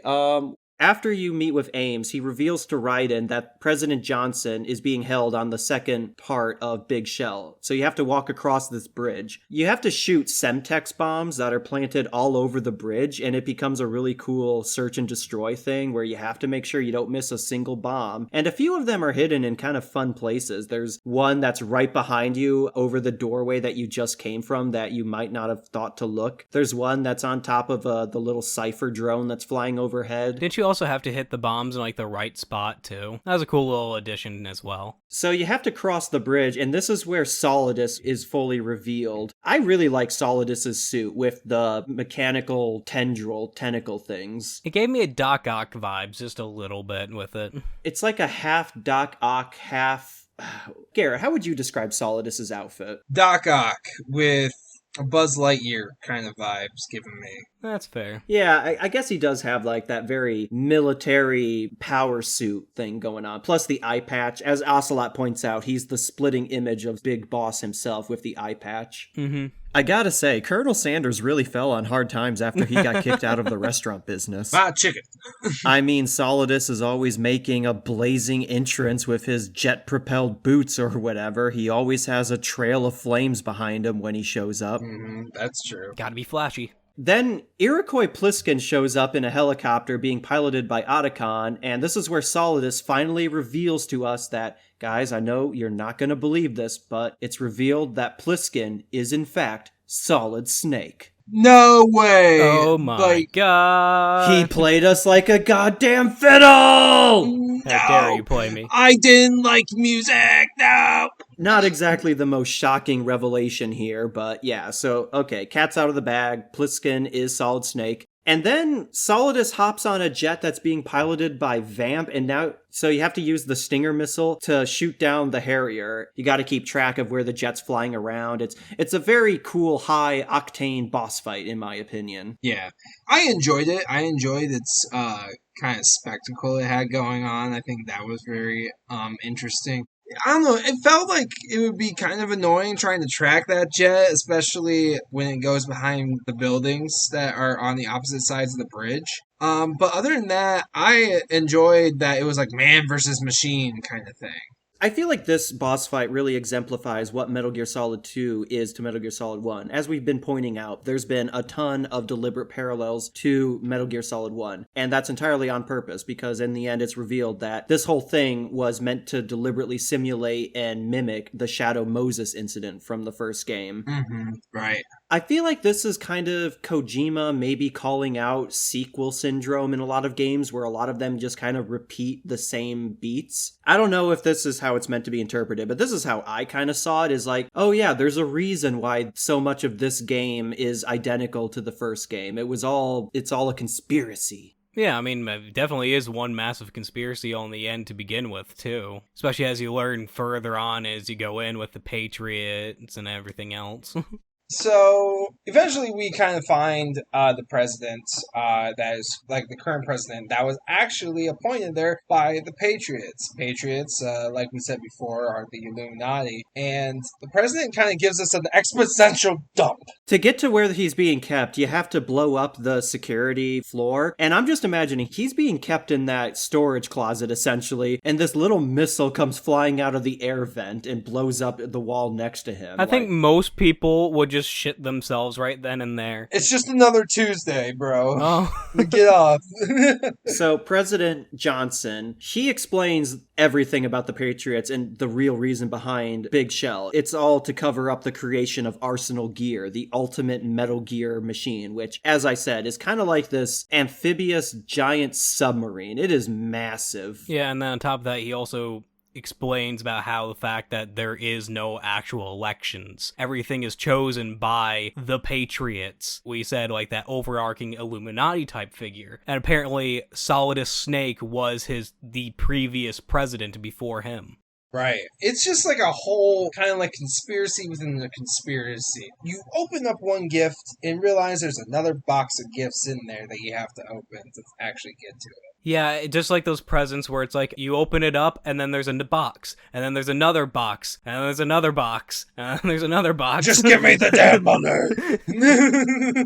Let's talk about the Patriots and this conspiracy because, yeah, it's the whole there's actually a secret council controlling everything, which I know people in real life like to think is real, but I'm gonna be honest, it's one of those conspiracies that's very easy to kind of debunk. I don't know. Come on, Beyonce is definitely part of the Illuminati. I'm just saying, people like to cling on to this belief that there's this secret shadow organization controlling everything in the world and everything is by design. And I just feel like it's people trying to apply methods to the madness. Like, everyone is out to get them. There has to be a reason why everything in my life is going to hell. It's because the secret group, it's them. I don't know. To me, it's just one of those things of like, how would this actually function? Is like, okay, so the Patriots exist. There's 12 of them. Okay. Who do they give orders to? They have a bunch of underlings. Okay, but the underlings have underlings because they have to relay information. It's like, the more people you add to a conspiracy, the easier it is for that conspiracy to leak out. Yeah, I mean, exactly. I mean, look at how many people throughout history have tried to rule the world, taking over so much land, but guess what? They end up losing that all in the end. No one can really control everything. There's too much around. Not even from a conquest standpoint. Like, as they point out, the Patriots are more about, like, financial and political manipulation. But again, it's like, what is the logistics of this? Clearly, if this was a real conspiracy, we would know about it by now.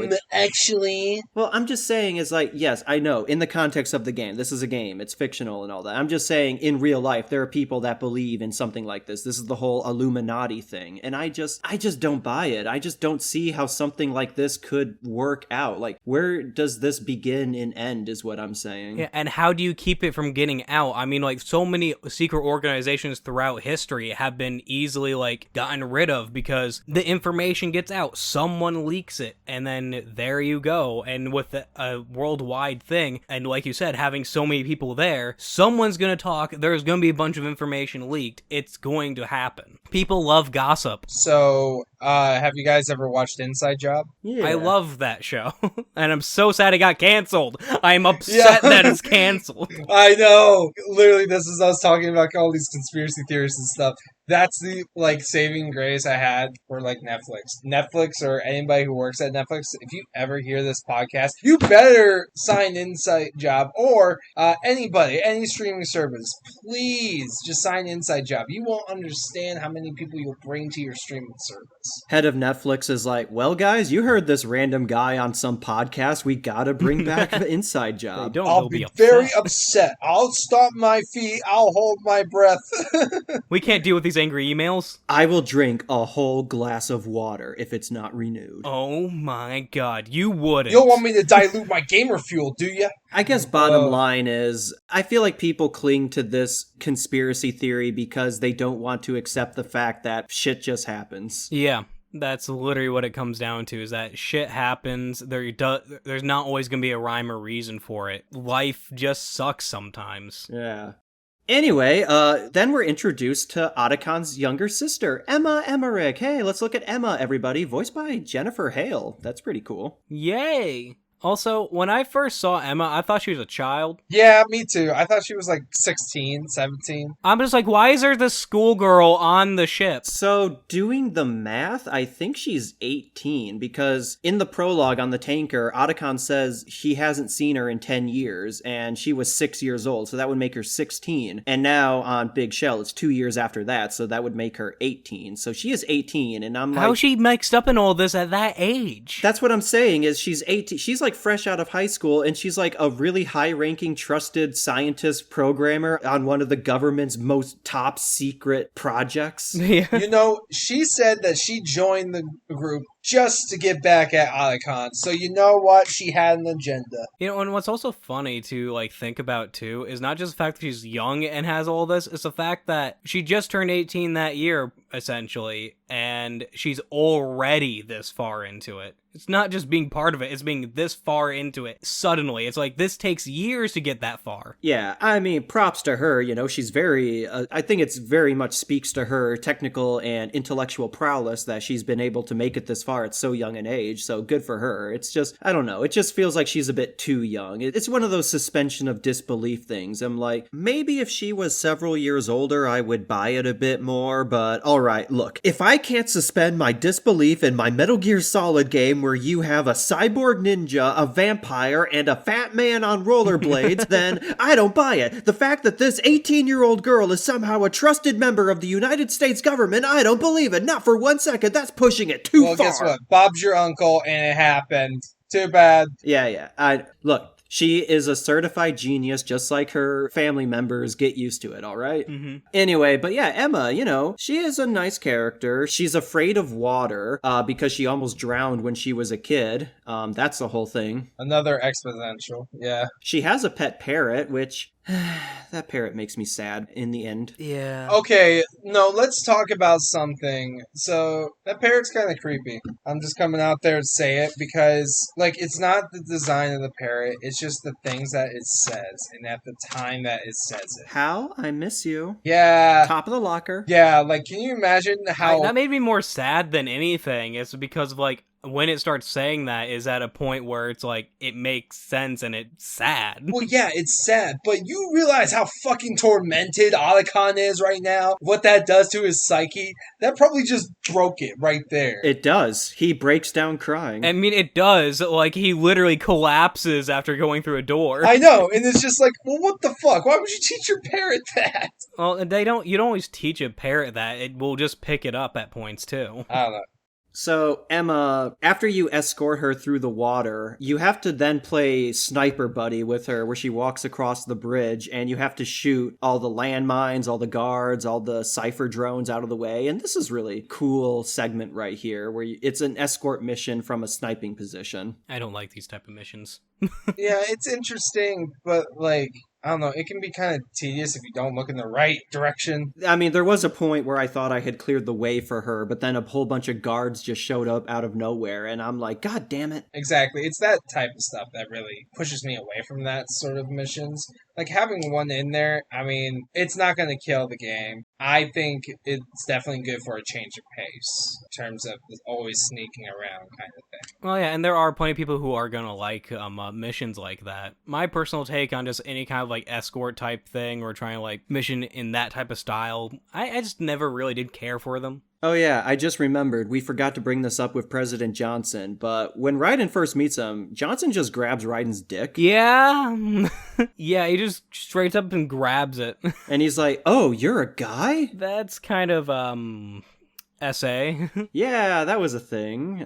Won't be the last time that happens. Anyway, just wanted to bring that up. But anyway, so, Garret, what happens to Emma right before she gets to the end? Well, our favorite undead Jesus comes back. Woo! Vamp is back, and he grabs her, and all of a sudden, now we got a hostage situation. I think it's cool he still has the bullet wound in his forehead from when he was, quote-unquote, killed by the ricochet earlier from when you first meet Fortune. Yeah, so I guess he doesn't really regenerate regenerate that much, I guess. Which begs the question, could you disable Vamp by just it's the classic immortal thing of like, oh, if we cut off their limbs, they can't do anything, but they're still alive. Like you just decapitate him, or does he still need his organs to be working in some way? Yeah. Questions for later. Right now, he has a knife to Emma, so you have to take him out with the sniper rifle, but even after you kill him, he does fatally wound Emma, and she is dying. Oh boy. Our boy Otacon, of course, is very distressed by it. And like Snake and Raiden, even though they're kind of like being there for their buddy Otacon through this hard time, we are brought back to like, hey, dude, do you have the disc? Kind of like being like, the world still goes on. We still have a job to do. Because Emma has the virus that could destroy the AI piloting Arsenal gear. That's what they were looking to her for. But yeah, to Otacon, this is, yeah. But let's talk about some of Otacon and Emma's history here. So they're step-siblings. Otacon's father, Huey, married Emma's mother. And, well, as it's revealed, Otacon was sleeping with his stepmother, and doing the math, he would have been around 14 years old. So... yeah, she apparently seduced him. Hey, all right. Also, I don't know if this is us just looking too deep into it, but when you're escorting Emma through the water, she's talking to Raiden about her childhood with Otacon, Hal, and she's like, oh, we would play house, I was the wife, he was the husband, we were just kids, you know, it was innocent, you know what I mean? And I don't know, it feels like she's very defensive about it, and I'm just... That's because she definitely has feelings for the guy. Just saying. Stepbrother, what are you doing? No! I'm stuck, stepbro. I'm stuck in the Metal Gear again. Help me. Yeah, and okay, I do have to bring this up about Emma, though. Yes, it's meant to be a parallel to Sniper Wolf from the first game, where a female character that Otacon cares for dies before him. He even says, like, why am I always the survivor? Yeah. I don't know. It just feels a little too close to fridging for my liking, where it's a female character dying for the sake of a male character's development. It just feels like a bit of a wasted character with Emma and everything that's just there to be... that's only there for Otacon. It was very quick. In and out, done. And I don't know, just as much as we've talked about her, I guess I wanted more screen time, because, like, he mentions EE, like, way back in the beginning. I don't know, you can't have a perfect story all the time.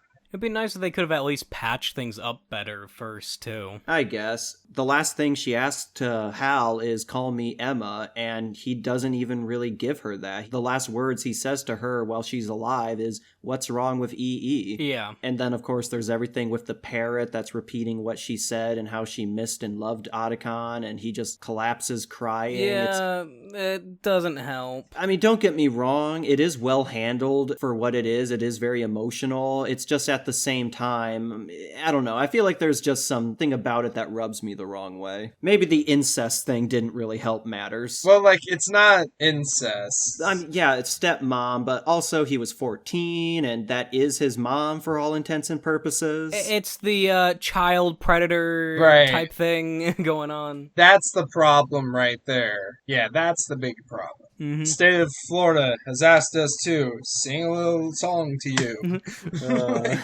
So, I have a question. When his father drowned himself and tried to drown Emma, I just wondered, did he have the legs on him as well, or was that a whole thing? I don't know. But anyway, no rest for the wicked, because even though the virus has been put in, and I like how we get a Boomer Snake moment where he clearly doesn't really know how computers work. He's like, Emma programmed this disk. Apparently, all you have to do is insert the virus into it. Yeah, he just, like, has the most bare minimum understanding of what to do. It's a very, like, speak English, Doc kind of moment from Snake.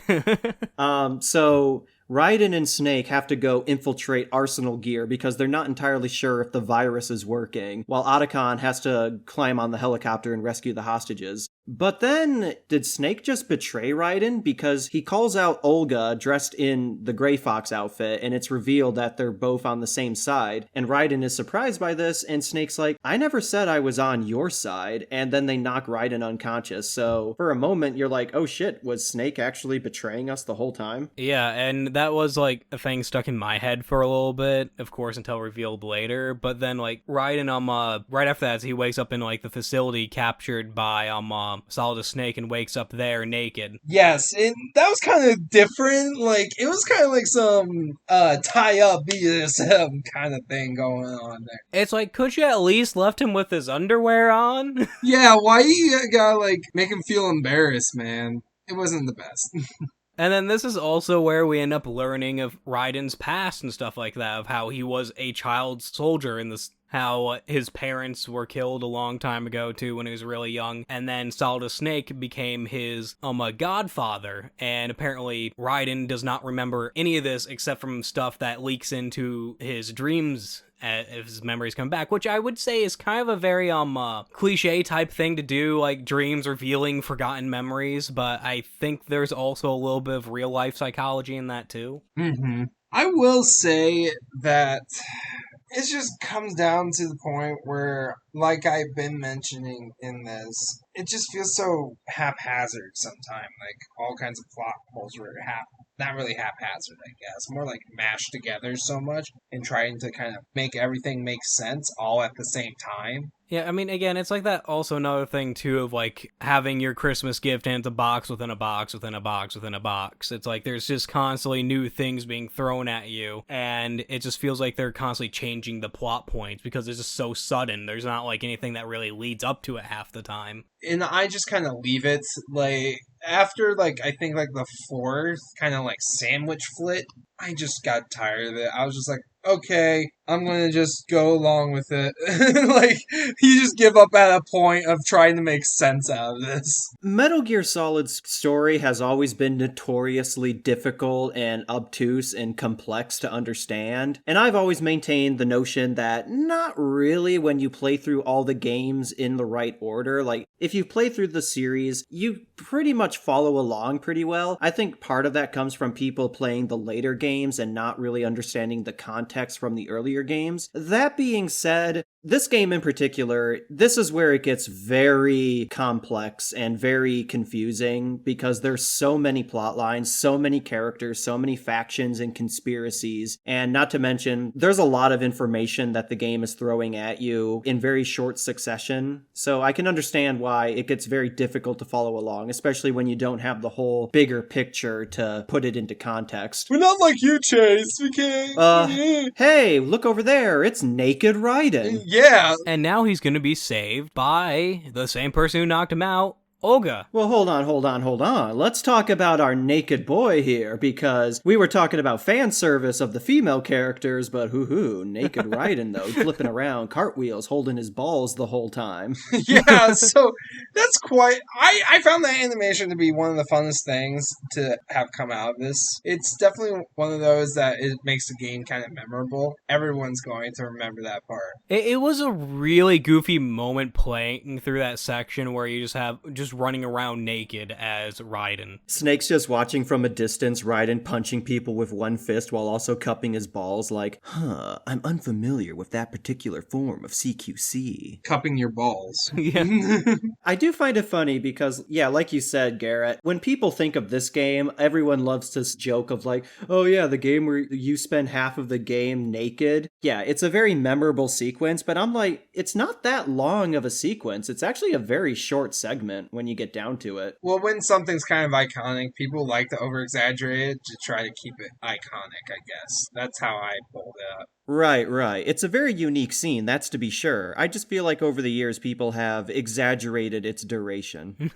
But yeah, so eventually you do run into Snake again, and he gives you all your clothes and gear back, so that takes care of that. No more naked funsies. But throughout this whole segment, up to meeting Snake, Colonel and Rose, more so Colonel Campbell, there's some weird things going on with them. Yeah, I mean, like, you're going through and you have, like, suddenly they're kind of glitchy and don't seem all quite human, per se. Voices are being distorted. Colonel Campbell is saying some really weird stuff. And Turn off the console! Fish and mailed. This is a type of role-playing game. Like, oh, dude! Did we talk about the guard who pissed on Raiden? What? So there's a little Easter egg that when you're sneaking around, I think it was a little bit toward the end. Oh, yeah. And you're coming around the corner, and this guard is taking a leak off of it, and it gives, Raiden a golden shower. No. The most beautiful thing I've ever seen in a game. Behold, Jack the Ripper Raiden. Yeah, though, Colonel Campbell, so what's happening is the virus that Emma made, it is in fact infected Arsenal Gears GWAI. So the AI is breaking down and becoming a lot more incoherent and distorted. And I'm going to be honest, first time I played this game, this kind of got me. This discomforted me a lot. Partially because the first time I played this game, it was late at night and I was all alone, so that didn't help matters. But there were a couple moments that were just very disturbing to me. Well, not very disturbing, but they were definitely making me I don't like this part. Yeah. Mm-hmm. Campbell, the colonel, he describes being abducted by aliens. He's like, I was driving home late one night when I saw a bright light up in the sky to the east. When I came to, I was home. What happened to me? Yeah, and then there's another thing too outside of what they're saying. If you looked at the center, where it shows the frequency that you're on and stuff like that, it would show random images there too. Yeah, there's a part where the mini map in the corner is replaced with live action footage of a woman sleeping, and I'm pretty sure that's actually Kojima's wife. Yeah, but I'm saying, seeing that stuff while you just going through the game is very unnerving. It does give me did give me a sense of unease and make me feel a little uncomfortable. It was really weird to see Kojima's wife right where the map is. I don't know. It felt like I was spying on somebody. It's worse not knowing who she is. If you don't know that's Kojima's wife, it's just some random woman that's sleeping, and it's why are we seeing this? There's a whole bunch of stuff. He repeats a lot of lines from the first game, you have to go save Meryl. There's one in particular where he says a bunch of Japanese names in very quick succession. It's very sped up. And I think those are the names of Tokyo train stations that he's listing off, so... Interesting. To be honest, this all feels like kind of a something out of an indie horror game that they make nowadays that kind of has that more older aesthetic to it. It does unnerve me. Even now, playing it through this time, even though I've already played this game, it still got to me a little bit. Mostly because there's a lot of these that it's in a bit of a random order, so there were a couple I didn't experience the first time around, so yeah. I mean, there's so much there that's kind of really hard to retain it all in one go because you kind of miss stuff because you're focused on what they just said or what you just saw, and so the next thing that happens doesn't quite set in with you because you're still focused on that. Mm-hmm. Now, I have a bit of a Mandela effect with this, because after you meet up with Snake, you put your clothes back on, he gives you the sword and all that, you move on. It's around this point that Otacon calls you and says he's traced the signal the Colonel and Rose are giving you to GW, and this is where it's revealed that they were AI the whole time. In preparation for tonight's episode, I played through the Metal Gear Solid HD collection on PS3, which I believe for Metal Gear Solid 2 is the Substance version. So that one had a few very minor edits to the story, but nothing too major, just a few minor dialogue changes. It also had the skateboarding minigame, which we'll talk about in a second, but I swear, the first time I played this game on the original PS2 version, there's a moment where Raiden gets a weird call from the Colonel, like he has, and Snake enters the call and is like, Raiden, who are you talking to? I swear that moment happened when I first played through this game, and that's when it really unnerved me, is wait, what do you mean, who am I talking to? He's been what? But when I played through it this time, that moment wasn't there. It's just Otacon explaining, no, this is actually an AI to you. So I'm like, where did that memory come from? Did I imagine that moment? It's just, I don't know. I swear there was a moment where Snake is like, Raiden, you're talking to nobody. What's going on? I don't know. Maybe... I mean, you did say you originally played it late at night, so maybe... you dreamt it a little bit, some kind of your dream put in some fake memories? Yeah, maybe. I'm not saying my memory is flawless, far from it. It's just I vividly remember that interaction, yeah. But I can't find any evidence of that. So I don't know. It's making me question my reality. I mean, hey, that goes in par with the game, questioning reality and what's real around you. Oh, yeah. But yeah, like I said, I did play the Substance version, which was an enhanced port of Metal Gear Solid 2 that came out a couple years later. Mm-hmm. And on the PS2 version specifically, there was a demo for a skateboarding game that Konami was working on at the time. So you could just play a pro skater game as Snake or Raiden, boarding around the big shell, earning points and everything. So Woo! Kickflip. I just like to imagine Rose or the Colonel are like, Raiden, you have to stop the terrorists. They're about to activate Arsenal gear. So here I am, doing everything I can, holding on to what I am, pretending I was Superman. Hold on, I'm playing skateboards. Shut up, Colonel. I'm trying to do a 360. So, Snake, did you freeze all of the bombs yet, Snake? It just cuts to him going down a half pipe. I was busy with other things. So yeah, that's a thing. So this is the point where you and Snake are finally, I don't want to say partners, Raiden and Snake. I feel like at this point, Raiden has proven he's up to the job with Snake. Snake trusts him a little bit more. Yeah. So now you and Snake have to go down this long hallway, just gunning down the guards and mercenaries. You have the sword, so it's pretty easy. You can block bullets, or you could just equip all the weapons you've gained at this point and just mow them down. And Snake looks like he has auto aim on because he is twisting and turning, snapping between targets. Kick Snake for having cheats. Yeah. This is Darth Vader in the hallway at the end of Rogue One. Raiden and Snake are just cutting through these soldiers. Also, where did the mercenaries with the swords come from? Like, they weren't in any other part of the game, and yet now that you have a sword, they're like, shit, we gotta fight him with a sword of our own.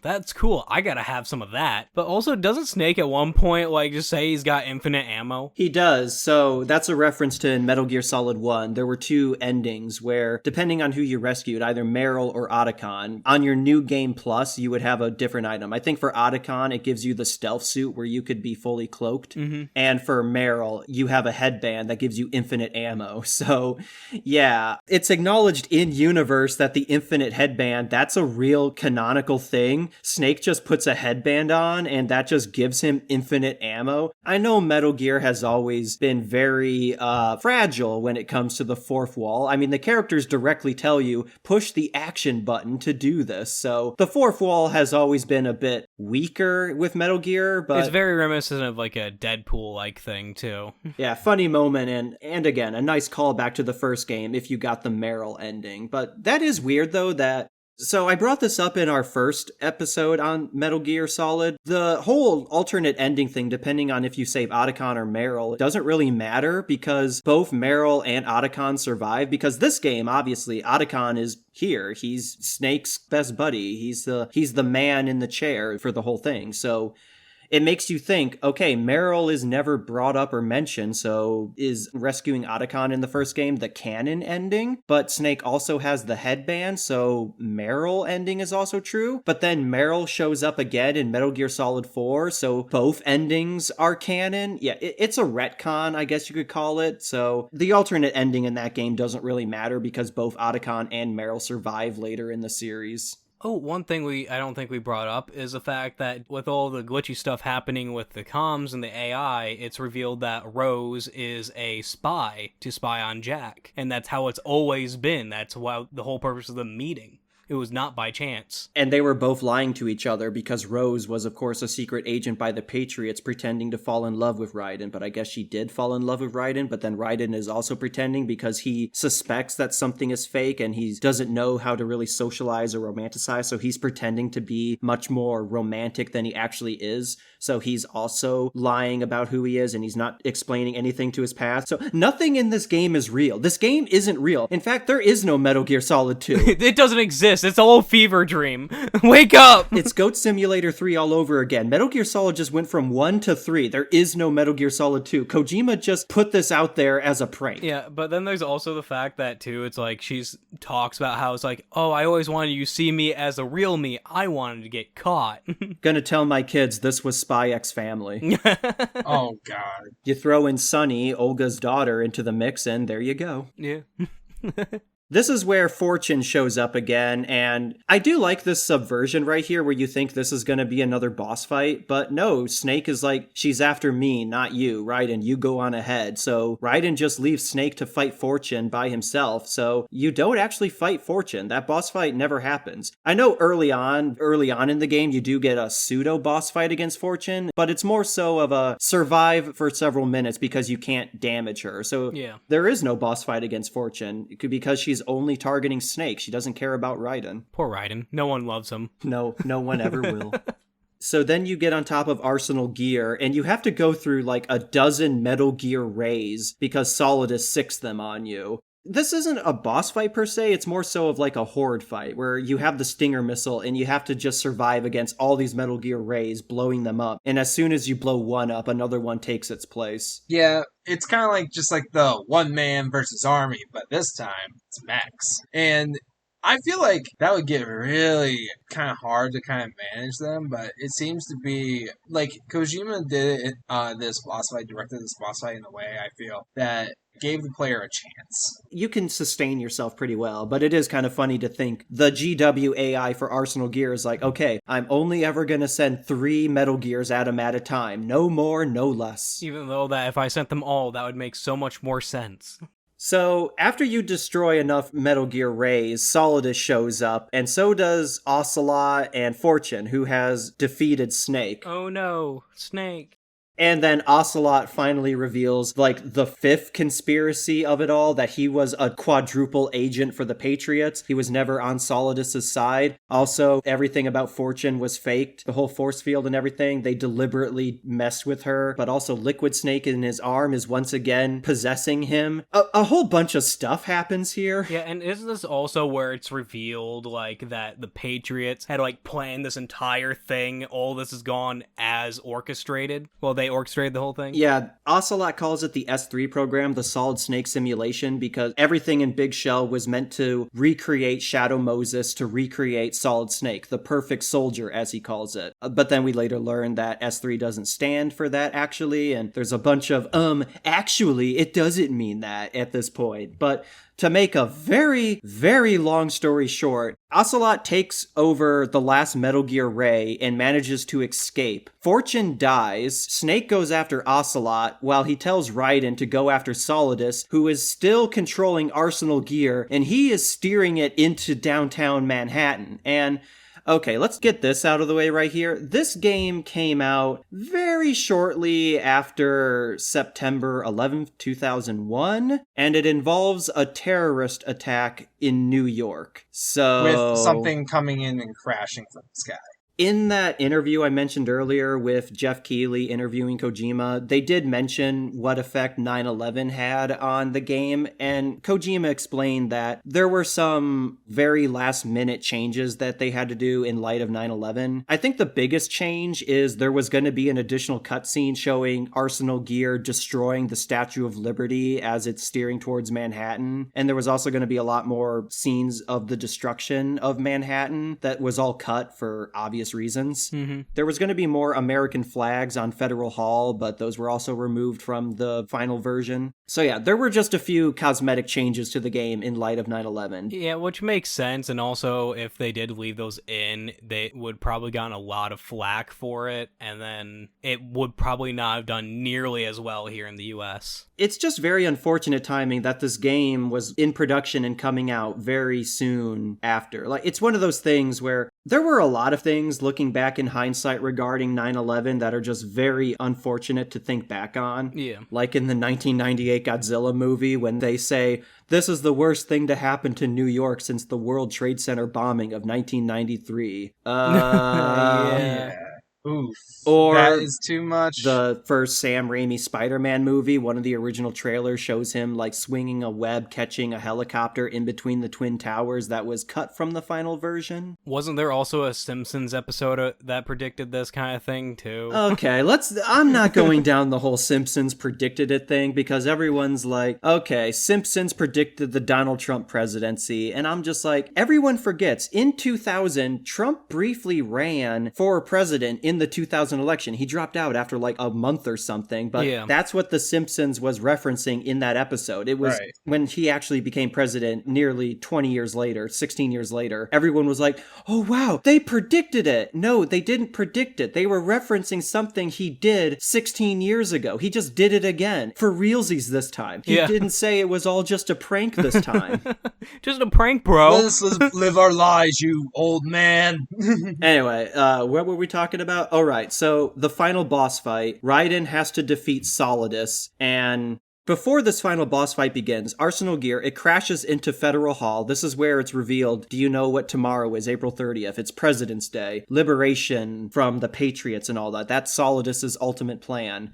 But before that, we get this sequence of Raiden talking to the AI of the Colonel and Rose. Oh yeah, that was a thing. Yeah, okay. This is really interesting because they're kind of like, well, for example, the Colonel's face turns into a skull. That was unsettling. Yeah, like nothing says super happy fun time. Like, yeah, and this is where like they all start revealing that like Patriots are like AI. To begin with, we're not exactly what you call human. What they're saying is, to make a very long explanation short, is this gets into one of the main themes of this game. What is truth?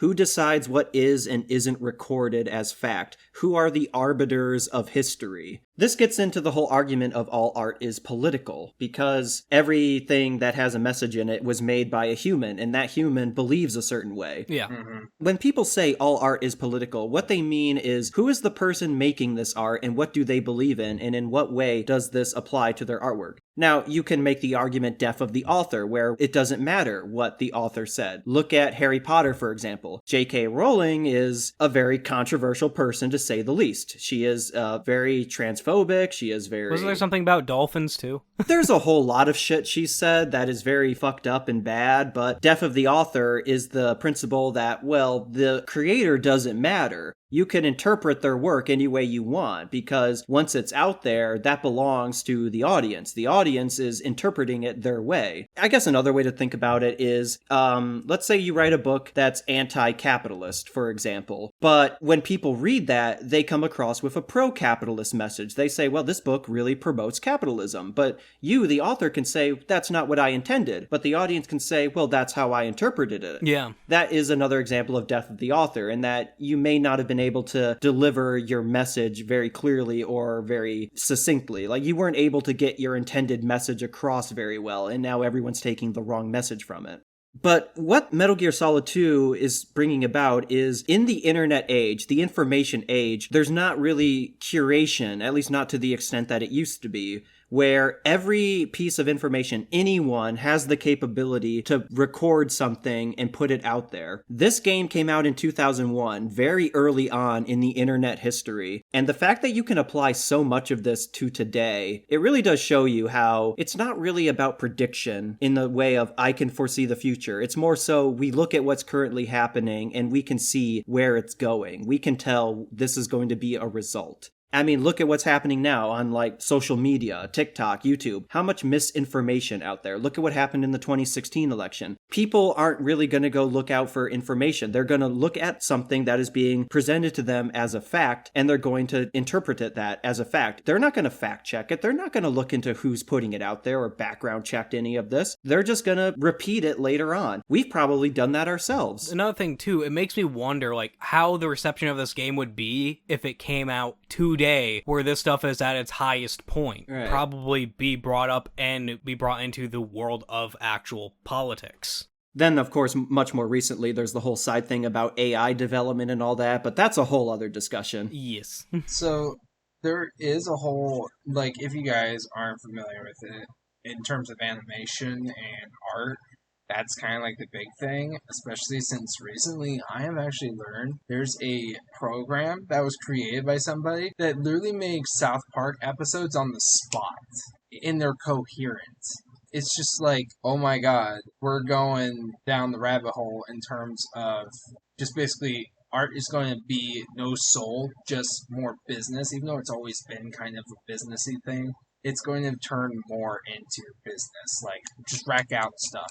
to add on to that too is like there is another fear too that they're having in with the whole idea of like you said with South Park, the whole writing thing, because it's getting a lot more advanced at coming up with its own stories that with just a simple prompt being thrown at it. Not to mention a lot of people have been using to cheat on tests and stuff in school. Well, I just wanted to bring that to light. Yes. Yeah.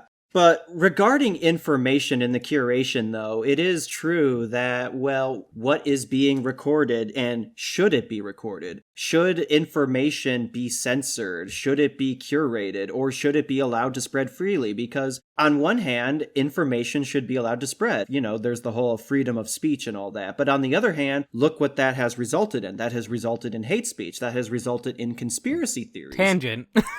Well, I thought you guys were going to pick up from there. No, we were just about to let you go on another rant. We were just going to let you have it. Yeah, because that's what you do.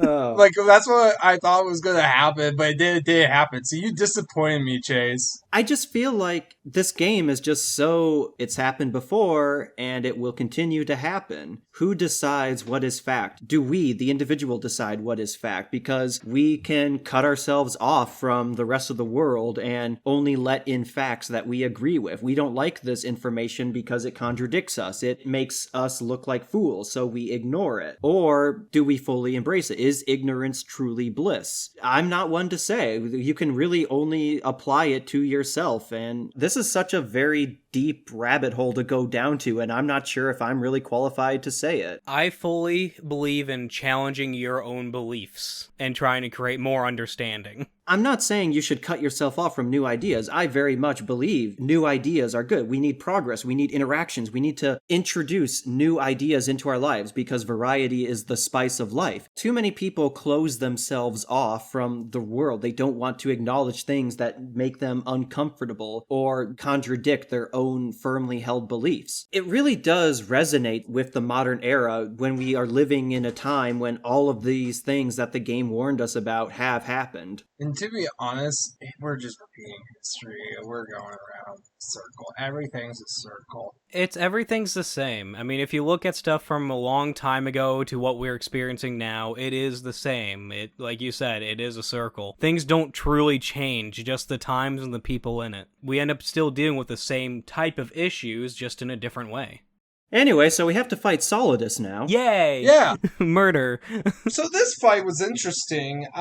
In the middle of the battle while you're kind of fighting, because like now Raiden doesn't want to kind of fight Solidus, doesn't want to give in to the powers that are controlling him. Whereas Solidus, of course, is being a threat, and the AI is just like, hey, bud, how about you actually kill him or something like that, you know? It's like, it's a lot to take in, especially, I felt sympathy for Raiden, definitely in this moment.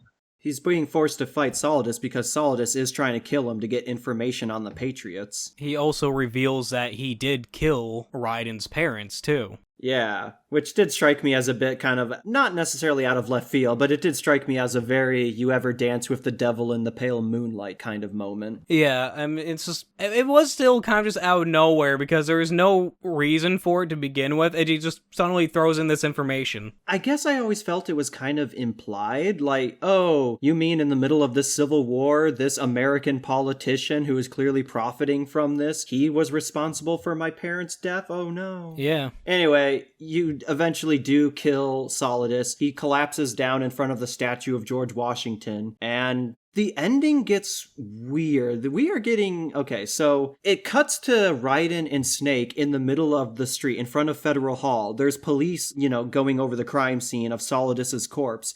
Arsenal gear is right there, like on top of the Federal building. It's just crashed into this building. There's collapsed buildings all around it. Mm-hmm. There's a whole bunch of just normal civilians, just normal New Yorkers going about their day. It's another day in New York. I was gonna say, it's New York. I just saw a man dressed up as Spider-Man making out with a woman dressed as Elsa. Yeah, what's the big deal about it? Hey, gabagoo. Oh my gosh, bro. You don't do that. Sorry, you New York fans. You don't say gabagoo. Oh no. New York fans, we are sorry for Chase. Damn it, Chase. This is why we can't have nice things. But it just adds to it all that, like, is any of this real? Did any of this, like, was this all really another simulation? Was this a VR in a VR? Are Snake and Raiden actually there? Or not. And Snake just sums it up to you is like, yeah, you didn't have much of a choice in this matter, but what matters is everything you did and the way you reacted to this, how you thought about things. That's you. That is a unique experience that only you can have. Which is very philosophical, too. It is, and it really did stop and make me think. Yeah, you played this game. A ton of people have played this game, but how you thought about it and how you interpreted it, that's you. That's something only you could have done. Yeah. And also that you can just apply that to, like, everything else in your life with every life experience you have. Yeah. And that's kind of where the game ends. It ends with Raiden being left to make his own choices and be told the truth and be honest. And then he meets Rose. And okay, was Rose, the Rose he was talking to, actually Rose? I'm pretty sure that was all AI. So then who is Rose? How does she know everything that just happened? Does she know everything that just happened? Why is she meeting Raiden here? Yeah, why is she just there suddenly? It's like, hello. And then they also just, like, get back to... You know, yeah. That's where you don't question it. It's all a simulation. We're in the Matrix. Also, I can't believe we've gone this long without acknowledging the fact that their names are Jack and Rose. Mm-hmm. There's that fact too, Titanic. But I mean, like, the thing I gotta say too is, like, they're just there and they talk and just, like, I guess move on with their lives. Like, none of that happened. Yeah, it's like, did any of this happen? I assume it did. He's not gonna bring up the fact that he may or may not have talked to her about the fact that she was a spy, and he's just like, okay, whatever, let's move on with my life. Even though I was upset about it before. Raiden, stop talking to your anime AI girlfriend. Then we get the end credits, which is a very touching song. You Can't Say Goodbye to Yesterday, which really cool, New York lounge song. Gotta give it credit to that. And then we have the end credits scene. We get like a little message being like, the 12 Patriots have actually already been dead for like over 100 years. Bum, bum, bum. So now what are we gonna do? Which is just weird to me because, I mean, they've already been revealed as to be, like, AI. The Patriots are AI, so it's like, I didn't expect them to have a physical form that to be alive or dead, and now it's like, oh, they're dead, okay, cool, how does this affect anything? They still exist as AI. They're still there. Well, I think the implication is, who were the Patriots really? Where did this all begin? George Washington. Well, that's more than 100 years ago. Yes. This ending with Snake, it's over live action footage. It's stock footage of New York from the late 90s, early 2000s. And he's talking about how every person that is alive right now passes on something to the people after us, just as the people before us did. As he puts it, keeping the past alive while securing the future are not mutually exclusive, just to paraphrase him. Yeah, and even talks about how, like, even if us as humans don't exist in the future, to leave whatever we have behind for whatever race come up and live on the earth then. Right. More to the point, he also talks about, passing it on to your children, and they will have to look back on the history, warts and all, how messy and ugly it was, but also how beautiful and good it was at the same time. I mean, this does have, like, a lot of, like, good life messages kind of take away from it too. Yeah, that is one of the core themes of the game, is the passing of knowledge, and there's a lot of relationships in this game that reflect that. You have Olga and her daughter Sunny, you have Snake and Raiden, you have Stillman and Fat Man, everything with Emma, there's Solidus and Raiden, and then you have the AI, what deserves to be passed on. But one thing I want to talk about is this live action stock footage. This is something that occurred to me, is these are all real people. Like, this was all recorded in the streets of New York, probably, around like 1999 or 2000, I imagine. It looks to be sometime in the 90s. Who are these people? What were they doing that day in their life? No one stopped to look at the camera that's recording all of them walking by. Well, I mean, you probably see that all the time. And again, it's New York. That is a fair thing to say. Do any of them even know they were in this game as stock footage? Has any of them played this and seen it and been like, that's me? What were they talking about? There's a shot of Federal Hall and you see people just standing there being tourists, taking pictures, having a conversation on the side. And it's like, what were they talking about? Where were they going that day? They live on through this footage. This footage is proof that they existed, that they were here. Here we are decades later talking about them. And in a way, are we not doing that ourselves right now? As long as there's a way to listen to our podcast, our voices will continue to live on, frozen in this moment in time. There's a lot to say about Metal Gear Solid 2. It is a very deep game that poses a lot of questions to you that, as Snake says, that's your problem. That's up to you to decide. So I guess we'll wrap things up as it is. I could go on and on about this game even more, but... Well, Chase, I don't know about you, but I like to eat. Food is good. I guess that'll have to be a conversation for another day. But overall, guys, what's your over-under on Metal Gear Solid 2? Just like story's good, kind of feels like mashed potatoes at point. Gameplay definitely adds some more mechanics that makes it more dynamic, and I think it makes it more engaging. I will say the music is still stellar. It's definitely one of the high points. I should probably mention that one of the main composers was a Hollywood composer, Harry Gregson Williams. What else has he composed? Well, let's see. Well, he did Chronicles of Narnia, Shrek the Third. Oh.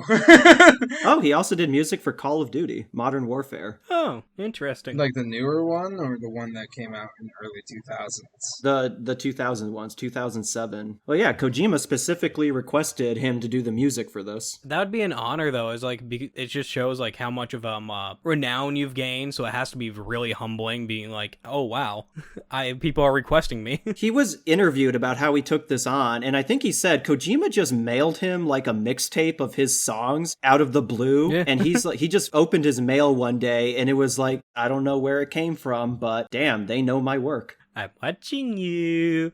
Yeah. Anyway, Zade, what are your final thoughts on Metal Gear Solid 2? It is a cool game when it comes from a just concept and a gameplay standpoint. Not really my style game. I'm not super into these stealth games, but I do get why people do like them. The story I did enjoy, especially once you get into like the more second half. It got a lot more interesting. To be honest, doing the first part of it, I was kind of bored of it. I like it. I especially how it goes into all of the philosophical points about like life, and also just everything is kind of more based around what you do with it in the end, and also passing on of stuff. And of course, the digital age that we are in right now and with information. I do have a lot of like just points in the story where I'm just kind of like, especially with how hard it is to follow at points. Especially me being an extremely scatterbrained person, everything just kind of just doesn't connect very well to me. Yeah, that's fair. So, I really do enjoy Metal Gear Solid as a franchise. I respect Hideo Kojima a lot as a creator and a director. I will have to say I think Metal Gear Solid 2 is one of my, I don't want to say least favorite, but it is on the lower end for me. I mean, Metal Gear Solid 5 is probably my least favorite, or Peace Walker, but anyway, whole other conversation. As it is, to me, Metal Gear Solid 1 is the bar to pass for Metal Gear Solid games. Yeah, it shows its age. It lacks the gameplay refinement that this game, and especially 3, introduce, but to me, Metal Gear Solid 2, because it's deliberately trying to parallel itself to the first game, I think that kind of removes its identity a little bit. I don't think Dead Cell are as memorable as Foxhound were, or even as some of the later bosses are. Solidus is not as charismatic or memorable as Liquid was. I don't want to say the story is bad. In fact, far from it. I think this game proposes a lot of cool concepts and stuff. I just think on a personal level, I'd put Metal Gear Solid 1, 3, and probably 4 above this game. But again, I don't think this is a bad game. Far from it. I do think that for an early PS2 game especially, just to put it into context, this is a solid blockbuster of a game. There's a ton of effort and detail put into this, and the gameplay is significantly improved and refined from the first game. There's a lot more you can do in this game than you can in the first. Bottom line is this is a very ambitious game. Yes, it can be obtuse and convoluted at times, especially towards the end, but I respect this game from a creative point. It is very daring, and I respect it for it. And I do respect the game and its creator as well. Plus, you get to see Solid Snake's very well-defined ass in the beginning, so there's always that. Oh, there you go. You can't complain about that one. Never mind. I changed my rating. 10 out of 10. Best game ever. All right. So, that's gonna do it for us.